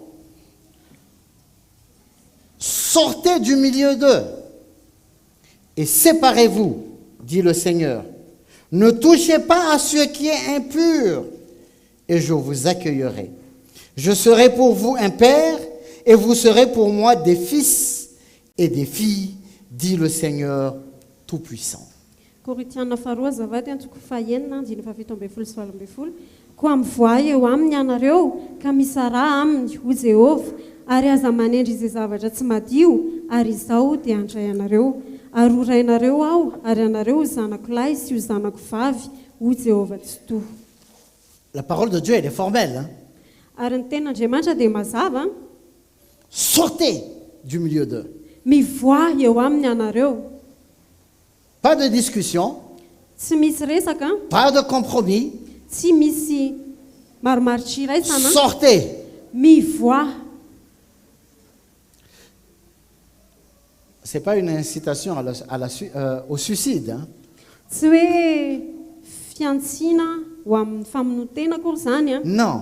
tsy izay. Mais ça veut dire ne soyez pas du tout comme eux. Fa ny dikan'izany hoe aza manao tahaka azy ireo. Soyez différents. Tena hoe miavà. Parce que c'est à cela que nous sommes appelés. Satria izay no ny antsoina antsika. Nous sommes appelés à être différents. Natsoina isika mba tsy hitovy amin'izy ireo. Jésus était dans ce monde, Jesosy dia teo amin'izao tontolo izao a, mais il était différent de tout le monde. fa izy dia tsy nitovy tamin'ny olona rehetra. Physiquement, il ressemblait à tout le monde, Araka ny hita maso izy dia mitovy tamin'ny olona au rehetra. point que même l'armée qui était venue, les gardes qui étaient venus l'appréhender, ils ne l'avaient pas reconnu. Dia nareo miaramila izay tonga aka azy isambotra azy ary tsy nafantatra azy. Il ne savait pas à qui de ces personnes était Jésus. Tsy fantany hoe iza amin'ireo olona ireo le atao hoe Jesosy. Parce que physiquement, il ressemblait à tout le monde. Satria ara-batana dia nitovy tamin'ny olona rehetra izy. Mais intérieurement, Fa ny tao anatiny il était différent de tout le monde. dia tsy nitovy tamin'ny olona Et rehetra c'est izy. pour cela qu'on l'a persécuté. Dia izay ny antony naninjehana azy. Parce qu'il ne se comportait pas comme tout le monde. Satria izy tsy nitondra tena tahaka ny Il olona ne rehetra. s'identifiait pas au monde. Ary izy dia tsy nanahaka an'izao tontolo Alors izao. si tu veux t'identifier au monde, Ary ianao zany raha te hanahaka an'izao tontolo izao a, une partie tu veux accepter le monde et une autre partie avec le Seigneur, ny ilany a dia te araka amin'izao tontolo izao ianao fa ny ilany dia miaraka amin'ny tu vas tompo faire a, un compromis dia lasanao marimaritra pour, iray ianao pour être accepté par le monde, mba lasa ho eken'izao tontolo izao eh bien tu ne plairas pas le Seigneur. dia tsy hankasitrahany eo anatrehan'ny tompo zany ianao. Mais si tu prends la décision de vouloir plaire au Seigneur, Fa raha ohatra ianao ka mandray fanapa-kevitra mba hoe ho ankasitrahan'ny tu ne tompo a, vivras pas selon le monde, dia tsy haina araka izao tontolo izao tu ne ianao, vivras pas selon tes amis, tsy haina tahaka ny namanao ianao, tu ne te conformeras pas à ce que tu vois et ce que tu entends, dia tsy hanao tahaka an'izay hitanao na renao mais ianao tu a, chercheras en permanence la volonté du Seigneur. fa hitady a tsy mitsahatra amin'ny sitrapon'ny tompo Tu ianao, vas aligner ta vie selon la parole du Seigneur. dia ho ampanarahanao ny tenin'ny tompo ny fiainanao, Tu seras différent du monde dia hiavaka mihoatra noho izao et le tontolo monde izao ne va ianao pas a, t'aimer dia tsy ho tianao izao tontolo et le monde izao, va te persécuter dia hanenjika anao izao tontolo parce que tu izao n'es a, pas des leurs, satria ianao dia tsy parce que azy, tu ne lui ressembles pas satria tsy mitovy aminy ianao et a, parce qu'ils ont persécuté le Seigneur. dia satria izy nanenjika ny Parce que tompo, le Seigneur n'était pas des leurs, satria ny tompo koa dia tsy ah, ils vont ireo, aussi nous persécuter. dia hanenjika antsika ihany koa zany Mais izy parce ireo. qu'il y a beaucoup de chrétiens qui ne veulent pas être persécutés, Satria be dia be ny kristiana izay tsy tia ho enjehana alors ils font le compromis. dia manao marimaritra iray zany Ils izy ireo. acceptent ce qu'il ne faut pas accepter. Manaiky izay zavatra tsy tokony ho ekeny Ils izy, acceptent de faire un petit bout avec le monde manaiky izy hoe miaraka kely amin'izao tontolo et izao un a, autre bout avec le Seigneur. dia ampahany kely a Mais ça miaraka ne marche amin'ny pas tompo, comme ça. fa tsy ohatr'izay le izy. Ou on s'adapte, ou on s'aligne avec le monde Na isika dia mifanaraka amin'izao et tontolo on izao renie a, le Seigneur, dia mandaha ny tompo, ou on s'unit au Seigneur, na isika dia miray amin'ny tompo a, on accepte de souffrir pour le Seigneur, dia manaiky miara-mijaly amin'ny tompo, on accepte de souffrir à cause du Seigneur. manaiky mijaly a Nous nohony amin'ny partageons tompo, aussi, nous prenons part aussi à la souffrance du Seigneur, dia mandray anjara ny fijalian'ny tompo isika d'être rejeté. mba ho ahilikiliky, Nous portons notre croix dia mitondra ny azy et nous fijaliana suivons isika, le Seigneur. dia manaraka ny tompo Ça, c'est isika, un choix. dia safidy izay. Amen. Amen. Le monde est sous pression. Ary izao tontolo izao a dia eo ambanina tsindry a, Il y a beaucoup de choses qui se font dans le monde. Qui se font dans le monde. ary be dia be ny zavatra fatao eny amin'izao tontolo Il y a izao a, toutes sortes de fêtes, de célébrations. misy fankalazana be dia be a. Certains peuvent dire, ah nous à l'église on ne célèbre pas ça, mais à la maison je vais faire une petite décoration, je vais faire ceci, je vais faire cela. Mety misy miteny hoe izay ny am-piangonana tsy mankalaza an'izao a, fa rehefa tonga any an-trano a dia asiako haingon-trano ohatran'izao, Mais ataoko ohatran'izao a. pourquoi à l'église on ne fait pas? Fa manina ny fiangonana Parce tsy manao que an'izany, la religion interdit. satria ny fombafomba-pivavahana ve dia manakana an'izany. Si on ne fait pas des choses à l'église, Raha ohatra tsika ka tsy manao zavatra dia ben, misy c'est parce zavatra que tsy c'est pas ataontsika conforme atao à la parole de am-piangonana, Dieu, non? dia tsy araka ny tenin'Andriamanitra zany Alors si satria c'est zany. pas conforme à la parole de Dieu à l'église, Dia raha ohatra zany ka tsy araka ny tenin'Andriamanitra ilay izy atao c'est am-piangonana, conforme avec la parole de Dieu ou avec la Bible qui est à la maison? dia mifanaraka amin'ny tenin'Andriamanitra ve ilay izy rehefa any an-trano? Est-ce qu'on a une double vie? Sa manana fiainana roa On a samihafa izy. une vie à l'église et une vie à la maison? Manana fiainana atao am-piangonana dia fiainana rehefa any On est an-trano. un enfant de Dieu à la maison et à l'église. Et à la maison, on est un enfant de qui? Dia rehefa atao am-piangonana antsika dia zanak'Andriamanitra, dia rehefa any an-trano zany antsika dia zanak'izy. Marcus, il est mon fils à la maison. Et à l'école, il n'est pas mon enfant. Marcus ve ao an-trano izy zanako, dia rehefa nampianarana izy dia tsy zanako. Partout où il ira, il sera toujours mon fils. Fa n'aiza n'aiza alehany dia zanako foana Et izy. tout le monde qui lui demandera, tu es le fils de qui? Il dira, je suis le fils de Mansour. Dia raha misy manontany io hoe zanak'izy ianao dia izao ny havaliny hoe zanako Mansour. Il n'a pas une double identité. Fa tsy manana fiainana anankiroa izy. Mais quelle hypocrisie ont des chrétiens fa ny kristianina dia manana fiatsaram-belatsy De dire, ah non, nous, à l'église, on est comme ça, mais à la maison... hoe ao am-piangonana izay ohatran'izao fa any an-trano Certaines personnes, ils ont peur. Ils ont plus peur de l'ancien que de Dieu. ary ny olona sasany dia matahotra an'ireo olona noho ny fatahorany Ils an'andriamanitra cachent des choses pour que l'ancien ne voit pas. dia manafina zavatra izy mba tsy ho Mais hitan'ilay qu'est-ce que olona l'ancien peut faire?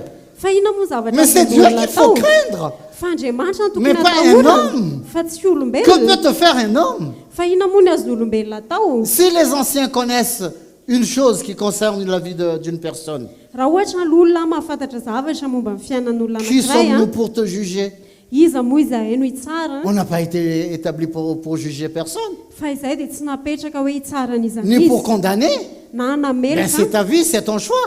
fa fiainanao io dia safidinao C'est vrai que nous avons la responsabilité de vos âmes.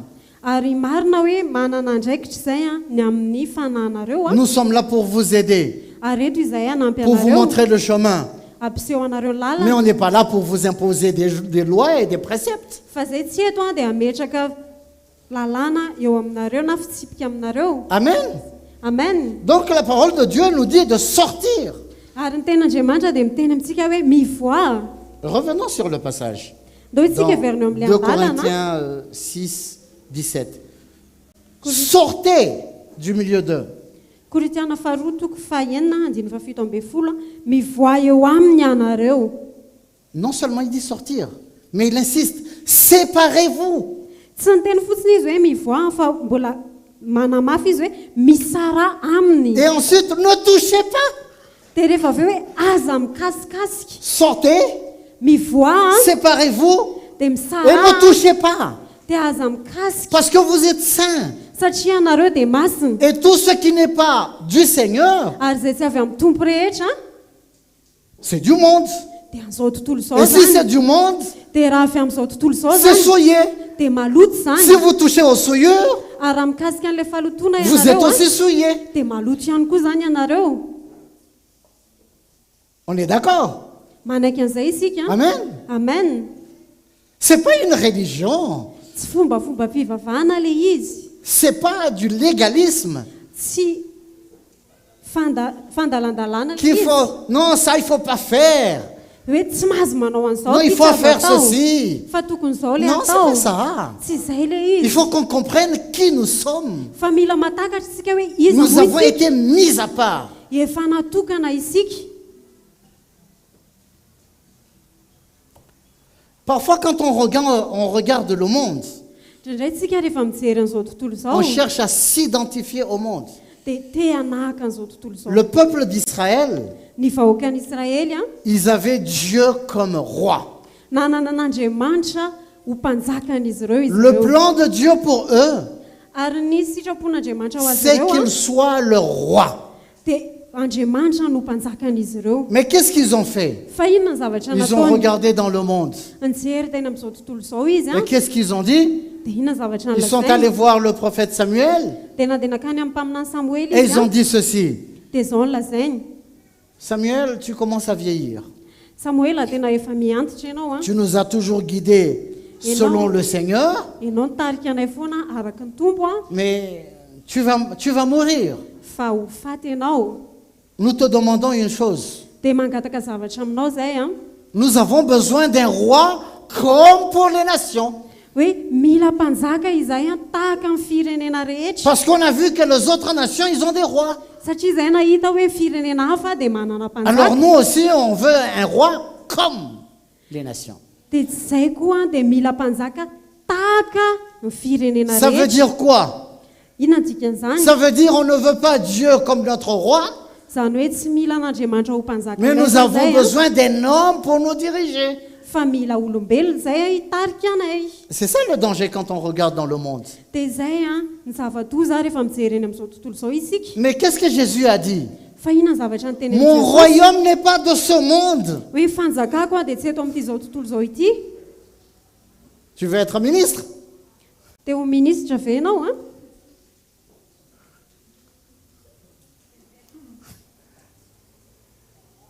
Moi, je veux bien rester ministre.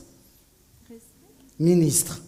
ary za dia teo ministre dia hijanona ho ministre Je vais rester ministre de l'Évangile. dia hijanona ho ministre ny filazantsara Amen. ao anatin'ny asa Je veux travailler fampifilazansara. pour le royaume de Dieu. Ary te hiasa ho amin'ny fanjakan'Andriamanitra De ce monde, fa zao tontolo zao avec la convoitise de ce monde, sy ny filan'izao tontolo zao avec les souillures de ce monde. sy ny fahaloton'izao tontolo zao Non, merci.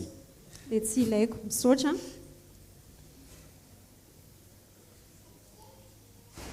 Voyez le danger quand on regarde le monde Hitanareo mazava-doza rehefa mijery eny et amin'izao ce que tontolo zao propose le monde. sy izay zavatra toloran'izao tontolo zao On rejette Dieu. dia lasa aritsika Andriamanitra On ne veut pas Dieu comme roi, dia lasa tsy ilayntsika ho mpanjakatsika on veut un Andriamanitra homme comme roi. fa lasa mila olombelontsika ho mpanjakatsika. C'est grave ça. Tena hoe zava-doza zany Le monde utilise des moyens vraiment pas possibles ary zao tontolo zao dia mampiasa ny fomba rehetrarehetra mihitsy pour nous influencer, mba hisarihana atsika pour influencer nos enfants. mba hisarihana ny zanakitsika. Vous savez, les enfants, ils n'apprennent pas que les mathématiques, l'histoire et la géographie à l'école, hein. Hitanareo ny ankizy any am-pianarana tsy mianatra fotsiny matematika geografia any am-pianarana Ils apprennent aussi autre chose. fa mianatra zavatra hafa koa izy ireo any. Parfois, ils connaissent beaucoup plus de choses que tu ne peux l'imaginer. Ary indray izy ireo dia mahafantatra zavatra mihoatra izay eritreretintsika. L'environnement dans lequel se trouvent nos enfants, Ary ny tontolo izay misy ireo zanatsika ireo c'est pas inoffensif, hein. dia tsy hoe tsy mampaninina akory, C'est tsy hoe très tsisy offensif. loza akory fa tena misy loza be dia be any. Et le pire, Ary ny ratsy indrindra c'est que nos enfants subissent des influences à l'école hoe ny zanakitsika dia misy fisarihana mahazo azy any et am-pianarana dès qu'ils arrivent à la maison, dia rehefa tonga ao an-trano izy pour pas qu'ils nous dérangent, dia mba tsy hanelingelenany on atsika leur donne la télécommande. dia omentsika anazy ny télécommande On ouvre un portail grand vers le monde. dia manokatra vavady ngeza be ho any amin'izao tontolo izao isika. On leur donne la télécommande Omentsika anazy le télécommande pour qu'ils restent tranquilles. mba hoe hipetraka tsara izy On leur donne le téléphone, la tablette. dia omentsika azy le Pour qu'ils téléphone restent na tranquilles. tablette mba hipetraka tsara izy. Vous savez ce qu'ils sont en train de regarder? Fa fantatrareo ve hoe inona ny zavatra jerena Vous ao? savez ce qui se passe? Fantatrareo inona ny zavatra Et mitranga après, ils se révoltent dia rehefa aveo izy lasa manohatra parce qu'ils font ce qu'ils voient. satria ataony any izay zavatra hitany ao. Et après, on va se plaindre. Dia rehefa aveo tsika lasa Mais mitara c'est nous qui avons ouvert un portail pour eux vers le monde. dia nefa itsika nanokatra vavahady ho an'izy ireo eny amin'izao tontolo izao. Nous n'avons pas du temps avec nos enfants. Tsy manana fotoana ho any zanakitsika isika. On les abandonne. Lasa velantsika amin'izao fotsiny izy On ireo laisse le monde dia avelantsika izao tontolo les izao forger, les manipuler, les travailler. no hiasa amin'ireo zaza ireo. On dira que les enfants de nos jours sont plus rebelles que les enfants d'autrefois. Dia hitentsika hoe ny zaza ankehitriny dia tena manohatra kokoa tsy mihaino kokoa no zaza no tany aloha Pourquoi? satria maninona Pourquoi les enfants sont plus rebelles? fa maninona ny ankizy ankehitriny no tsy manohy ray aman-dreny kokoa. Moi, la question que je me pose, c'est la suivante. Fa ny fanontaniana izay apetrako dia izao Est-ce que moi, je joue mon rôle de père hoe za ve mandray ny andraikitra amin'ny maray dans mon anahy foyer? ao amin'ny tokantranoko Est-ce que ma femme joue son rôle de mère? ary ny vadiko ve Dans le mandray foyer. andraikitra amin'ny mareny azy ao amin'ny tokantrano Est-ce que nous assumons nos responsabilités? ary izay ve mandray ny andraikitray Parce que ces enfants-là, satria ireo zaza ireo ce sont des dons du Seigneur. dia fanomezana avy amin'Andriamanitra avy amin'ny tompo Ils ne nous appartiennent pas. ary tsy anay ireo C'est pas nous qui les avons créés. ary tsy izay no namorona Ils an'ireo nous ont été donnés par le Seigneur. fa nomena anay ireo nomeny tompo anay C'est à lui. ary azy ireo Et nous aurons des comptes à rendre au Seigneur dia ary anao tatitra eo anatrehan'ny tompo de la izahay manière dont nous éduquons nos enfants. ny amin'ny fomba fanabeazanay andreo zaza Est-ce ireo que nous leur montrons la voie de la crainte du Seigneur ny lalana seho anain'izy ireo ve ny lalana fatahorana n'Andriamanitra pour qu'une fois adultes, ka hoe rehefa lehibe izy ireo ils puissent faire eux-mêmes leur choix, dia afaka hanao ny safidy izy ou ireo bien nous les abandonnons au monde sa hoe avelana eny amin'izao tontolo izao fotsiny Et le monde fait d'eux ce qu'il veut. dia izao tontolo izao any manao an'izy ireo arak'izay tiany.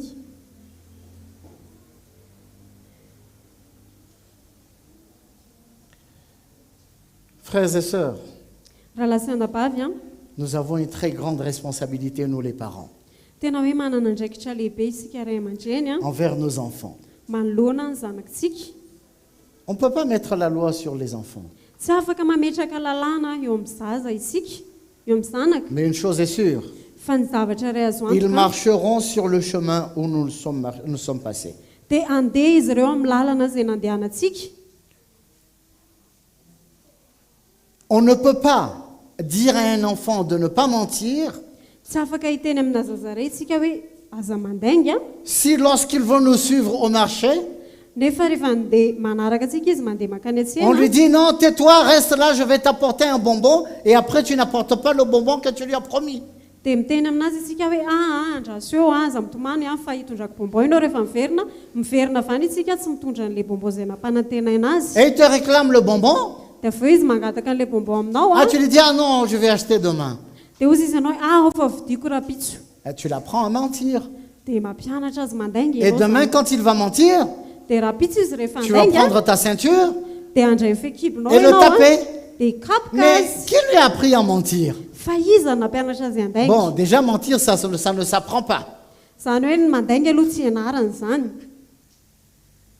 C'est inné en nous. Hein. Fa efa voazanareo anatsika Notre ilay nature izy. pécheresse Ilay nous conduit natiora directement au mensonge. izay mpanota dia efa mitondra antsika ao anatin'ny fanilainga. Mais si nous marchons dans la lumière, Fa raha ohatra tsika ka mandeha ao anatin'ny si nous marchons fahazavana, dans la vérité, raha ohatra tsika ka mandeha amin'ny fahamarinana, nos enfants, bien sûr, dia zanakitsika ihany koa ils zany verront comment nous sommes dia ho hitany hoe ohatrany ahoana et ils vont isika prendre le même chemin.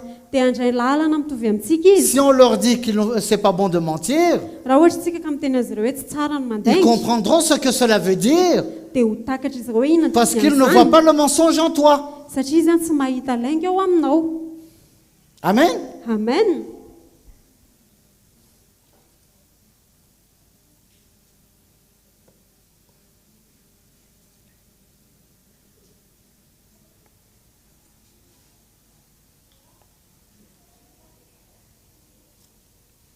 Sortez du milieu d'eux. Mivoa eo aminy a ianareo. Séparez-vous Misara et ne aminy. touchez pas.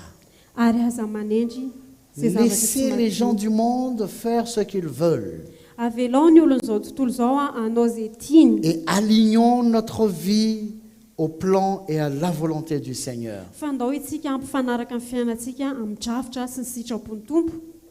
Amen. Amen. Ce n'est pas à l'église Tsy hoe ato am-piangonana parce que nous ne sommes pas des enfants de Dieu à l'église. satria tsika dia tsy zanak'Andriamanitra eo Nous am-piangonana. ne sommes pas seulement séparés à l'église, Ary tsika dia tsy natokana fotsiny a rehefa eo mais am-piangonana. partout où nous sommes des enfants de Dieu. Fa any amin'izay misy atsika rehetra dia Ce qui n'est zanak'Andriamanitra isika. pas de la volonté du Seigneur, Ary izay tsy sitrapon'Andriamanitra c'est rehetra du monde. dia izao tontolo izao Tout ce zany. qui n'appartient pas au Seigneur, Ary izay tsy any tompo a c'est au monde. dia an'izao tontolo Et ce izao qui est zany. au monde, Ary raha an'izao tontolo on ne izao doit a pas toucher. dia tsy tokony hanendry an'izany isika na hikasika an'izany. Amen. Amen. On peut trouver toutes sortes de raisons, d'excuses pour justifier ce que l'on veut faire. Afaka mahita fialantsiny be dia be tsika namarina ny zavatra tiantsika atao a. Mais si on a des excuses et des justifications à faire, Fa raha ohatra tsika ka manana fialantsiny a na fanamarinana faites-le devant le Seigneur. dia ho anatrehan'ny tompo manao an'izany. S'il te comprendra. Raha ohatra izy ka azo anao zany. Mais lui, il ne change pas. Fa Andriamanitra dia tsy miova. Quand c'est oui, c'est oui. Rehefa eny dia eny a. Quand c'est non, c'est non. Rehefa tsy dia tsy. Ou c'est blanc ou c'est noir. Na fotsy a na mainty. Amen. Amen.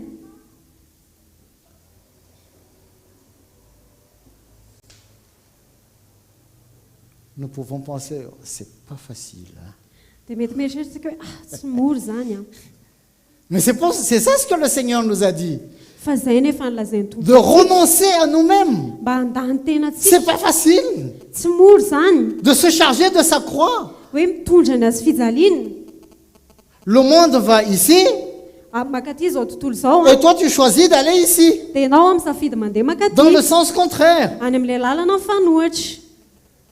Tu ne peux pas aller dans le sens du monde Tsy afaka mandeha any amin'ilay lalana zao tontolo et zao dire à Dieu, Dieu, viens m'accompagner, bénis-moi. dia tena amin'ny tompontsika hoe ndao tompo iaraka amiko Ce atahio sont deux voies différentes, fa tena hoe lalana samihafa ireo diamétralement opposées. tena hoe mifanohitra tanteraka. Et c'est pour cela que la parole de Dieu dit, séparez-vous. dia izay mampatonga ny tenin'Andriamanitra amin'ny teny hoe misara Il y a aminy, une séparation, misy fisarahana, deux endroits différents, toerana roa deux samihafa, directions différentes.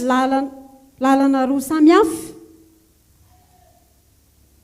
Il n'y a pas une adaptation possible. Ary tsy misy fampirarana azo atao. Amen. Amen.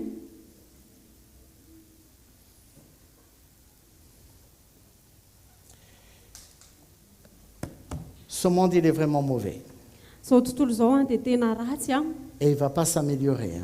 dia tsy tsara izy Ça va aller de mal en pis. fa tena hoe ratsy makany amin'ny ratsy. Parce que le malin, le prince de ce monde, Satria ilay ratsy ilay andrinan'izao tontolo zao il sait bien que le temps approche. dia fantany hoe efa akaiky ny fotoana, Il sait bien que le Seigneur est à la porte. ary fantany hoe efa eo ambaravarana ny tompo, Il vient bientôt. hoe ho avy tsy ho ela izy. Et qu'est-ce qu'il veut faire? Dia inona zavatra tiany atao? Il veut amasser le maximum de personnes possibles vers la perdition.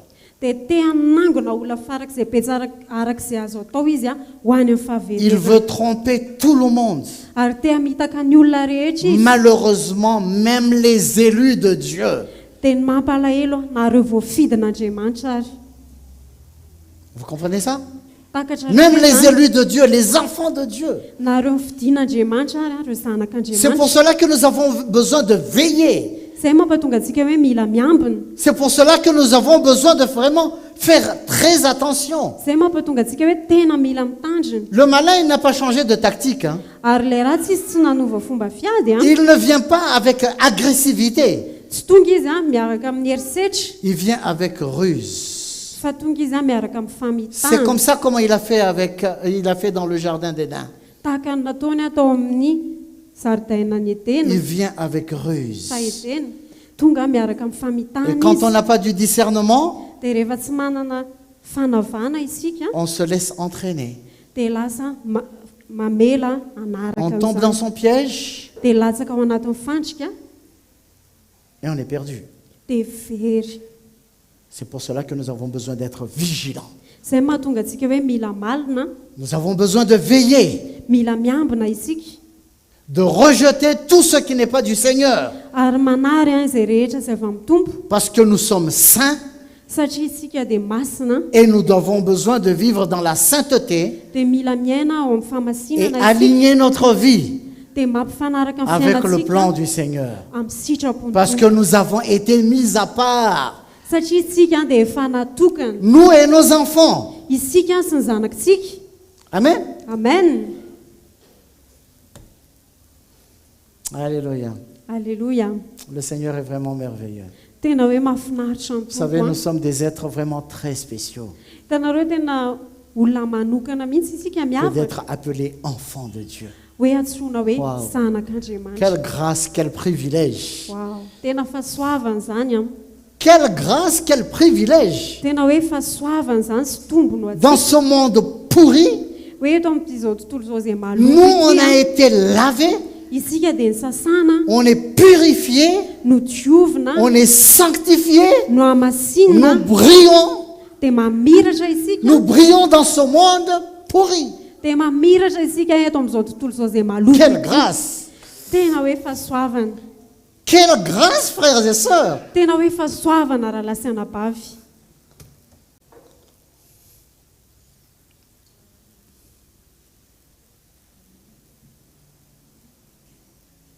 Jésus a dit, Izao lazain'i Jesosy ne jetez pas ce qui est précieux au porc. aza omena ny kisoa izay masina. Nous sommes précieux. Itsika dia sarobidy. On ne peut pas se mélanger avec le monde et les choses du monde, la convoitise du monde, Tsy afaka mifangaro itsika amin'ny zavatra zao tontolo zao sy ny filan'izao tontolo zao. au risque de perdre la gloire éternelle que le Seigneur nous a réservée. Ka ho tonga hatrany amin'ny hoe very ilay voninahitra izay fanoman'ny tompo antsika mandrakizay. Quel dommage ce sera. Tena hoe mampalahelo raha izay no mitranga. Nous allons nous lever. Hiaraka hitsangana isika. Nous allons louer le Seigneur, Hiaraka hideran'ny tompo le isika. rendre grâce Hisaotra azy pour ce qu'il a fait de nous, ny amin'izay nataony ho antsika. combien il nous a mis à part. Hoe tena natokana isika Il nous a rendus précieux à ses yeux. ary nataony tonga sarobidy teo imasony isika.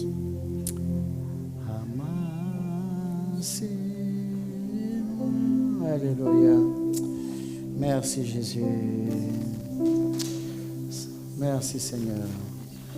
Misaotra Jesosy, misaotra tompo. Alléluia.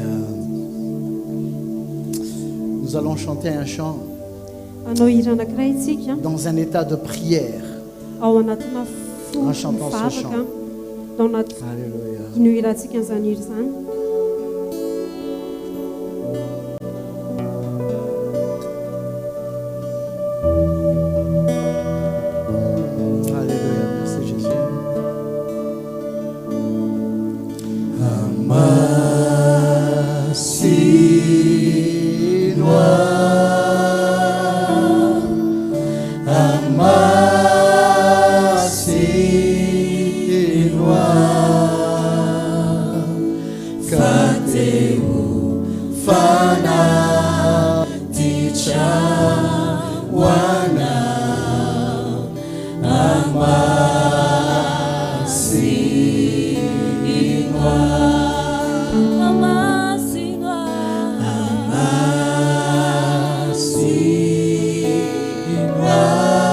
Alléluia. Merci Jésus. Atao vavaka tokoa zany androany fa teo fanatitra hoana amasino. Isika mbola hiary ilazany zany any amasino aho Jesosy io. Tena lazao mihitsy zany, asa atao hira fotsiny zany androany fa tena lazao mihitsy hoe tompo amasino aho. Mba ho lay fanaty takasitrahanao ane ny tenako izay atolotro anao. Fanatitra hoana amasino. Lazao ihany zany amasino aho. Amasino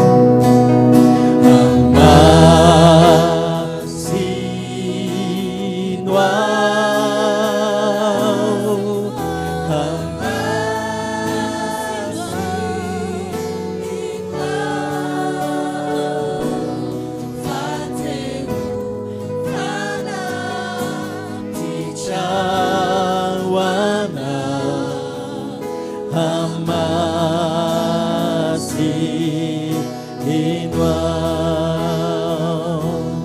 Sandrindra tompo tsy eo anatrehan'iza akory fa eo anatrehanao ilay Andriamanitra izay mpandinika ny vo sy ny fo no hijoroanay amin'ity maraina ity Andriamanitra ô.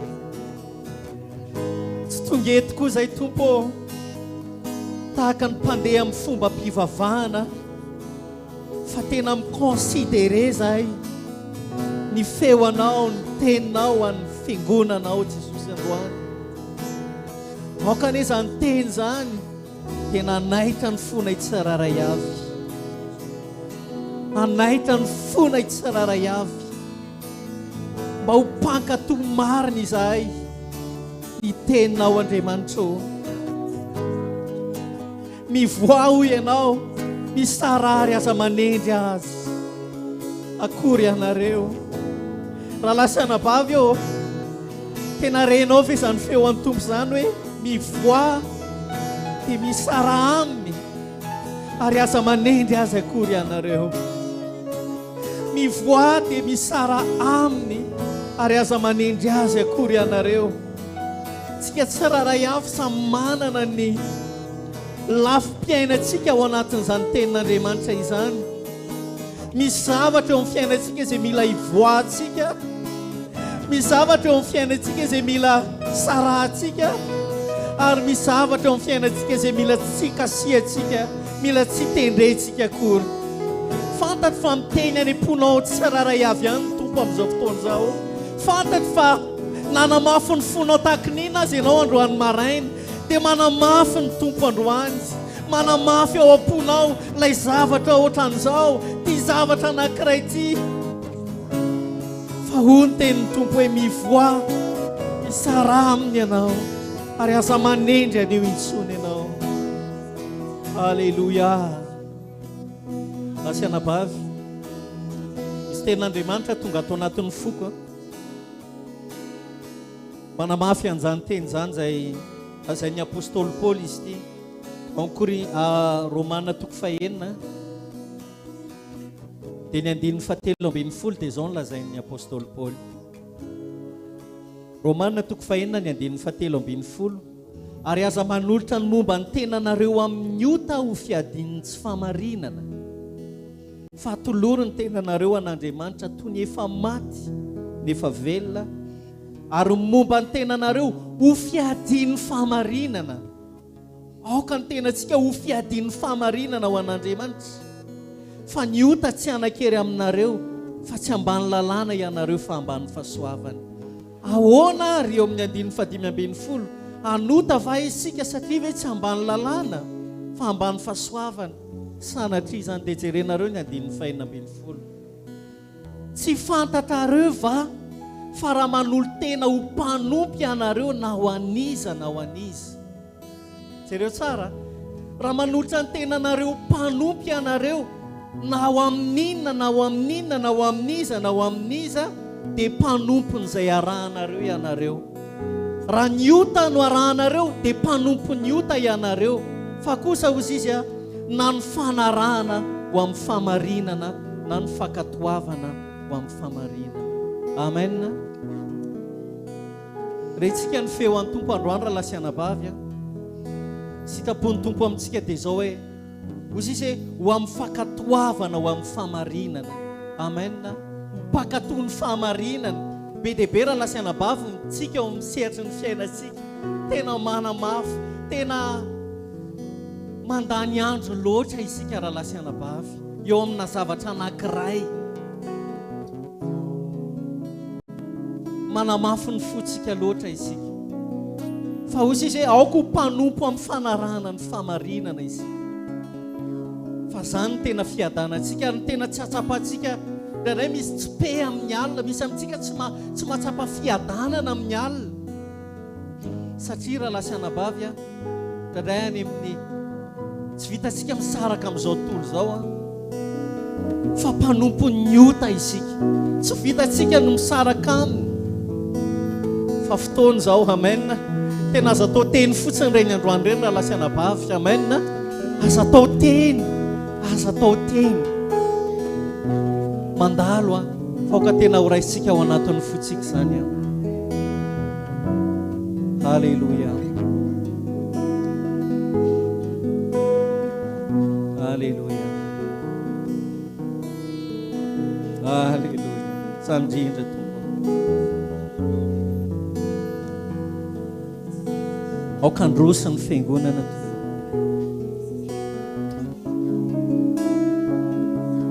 Aza vela hijanona eo amin'ny aby ity Tompo.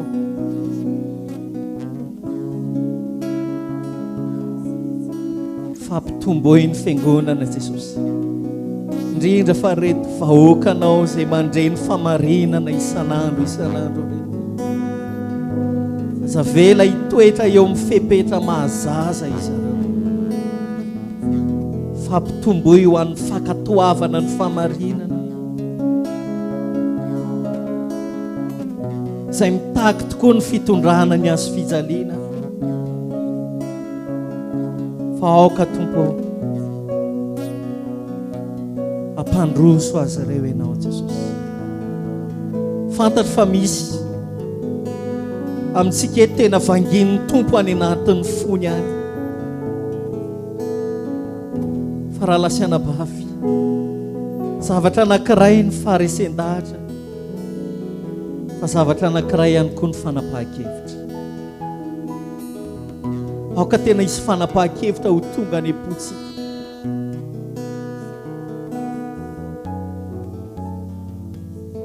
Halleluja.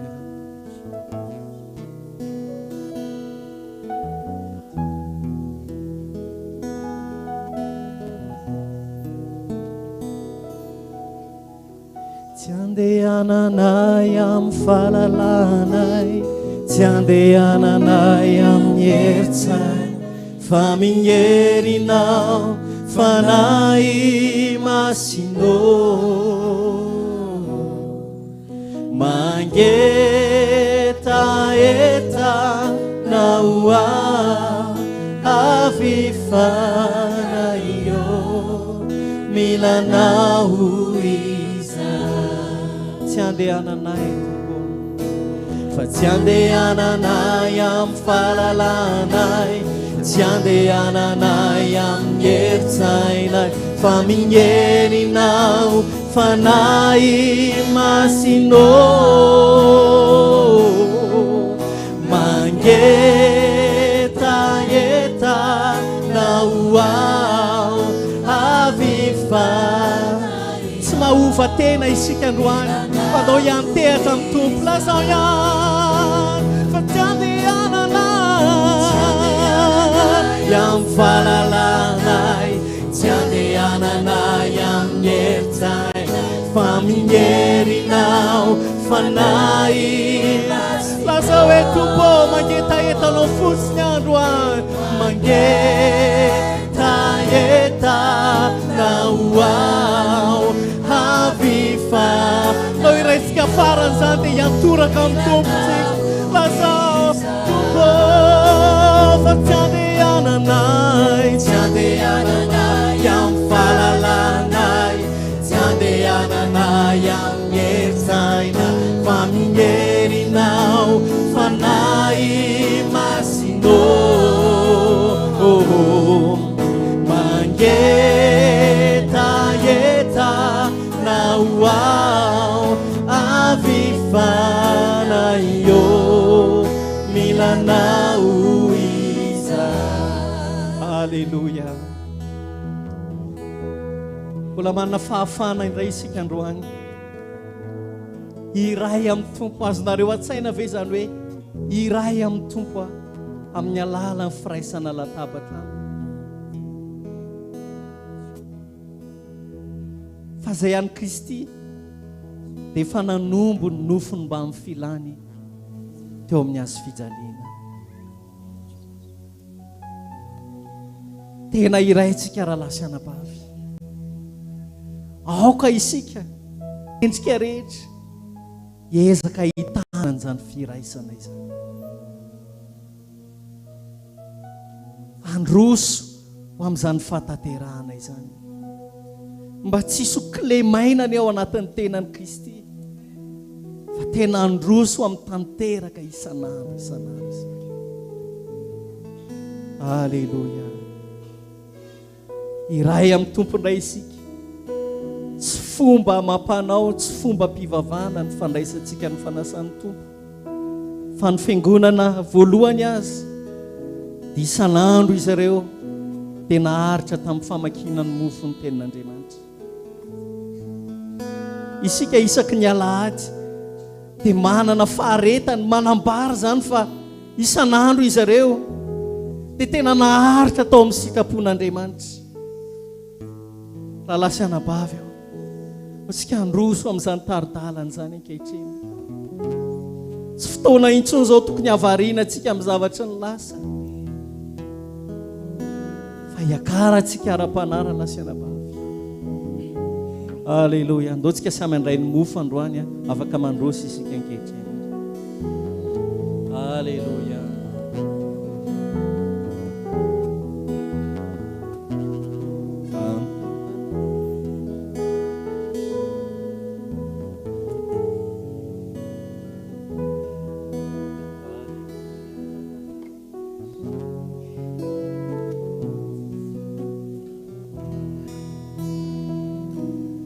fantatrao ve fanomboana ny toy, fantatrao ve fanomboana ny toy.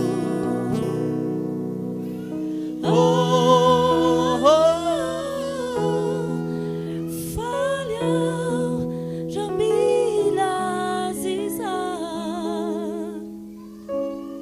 fantatrao ve fanomboana ny toy. Fantatrao ve, fantatrao ve fanomboana ny toy,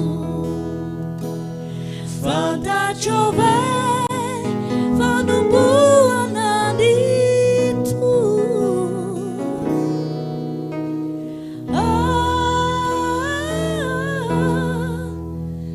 Faly aho raha mila zizany, fantatrao ve fanomboana ny toy. teneno hoe fantatrao ve fanitsangana ny tompo, trao ve fanitsangana ny toy, fantatrao ve fanitsangana ny toy.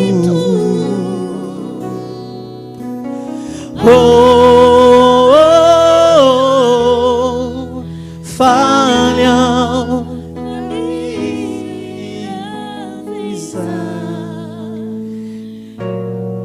Fantatrao ve fanitsangana ny toy. Lalasiana ba tsangana ny tompontsika. Alleluia.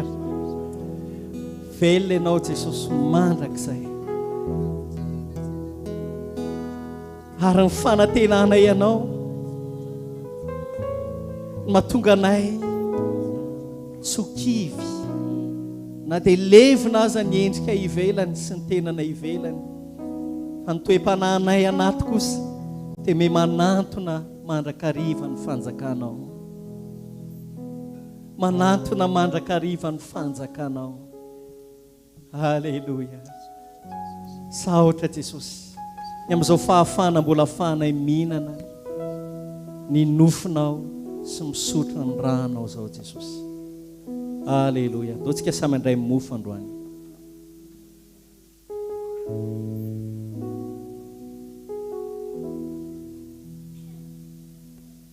Halleluia. Dao raisika andokony kapoka androany. Mahakasitraka Jesosy, mahakasitraka ny amin'ny fahafahana Tompo.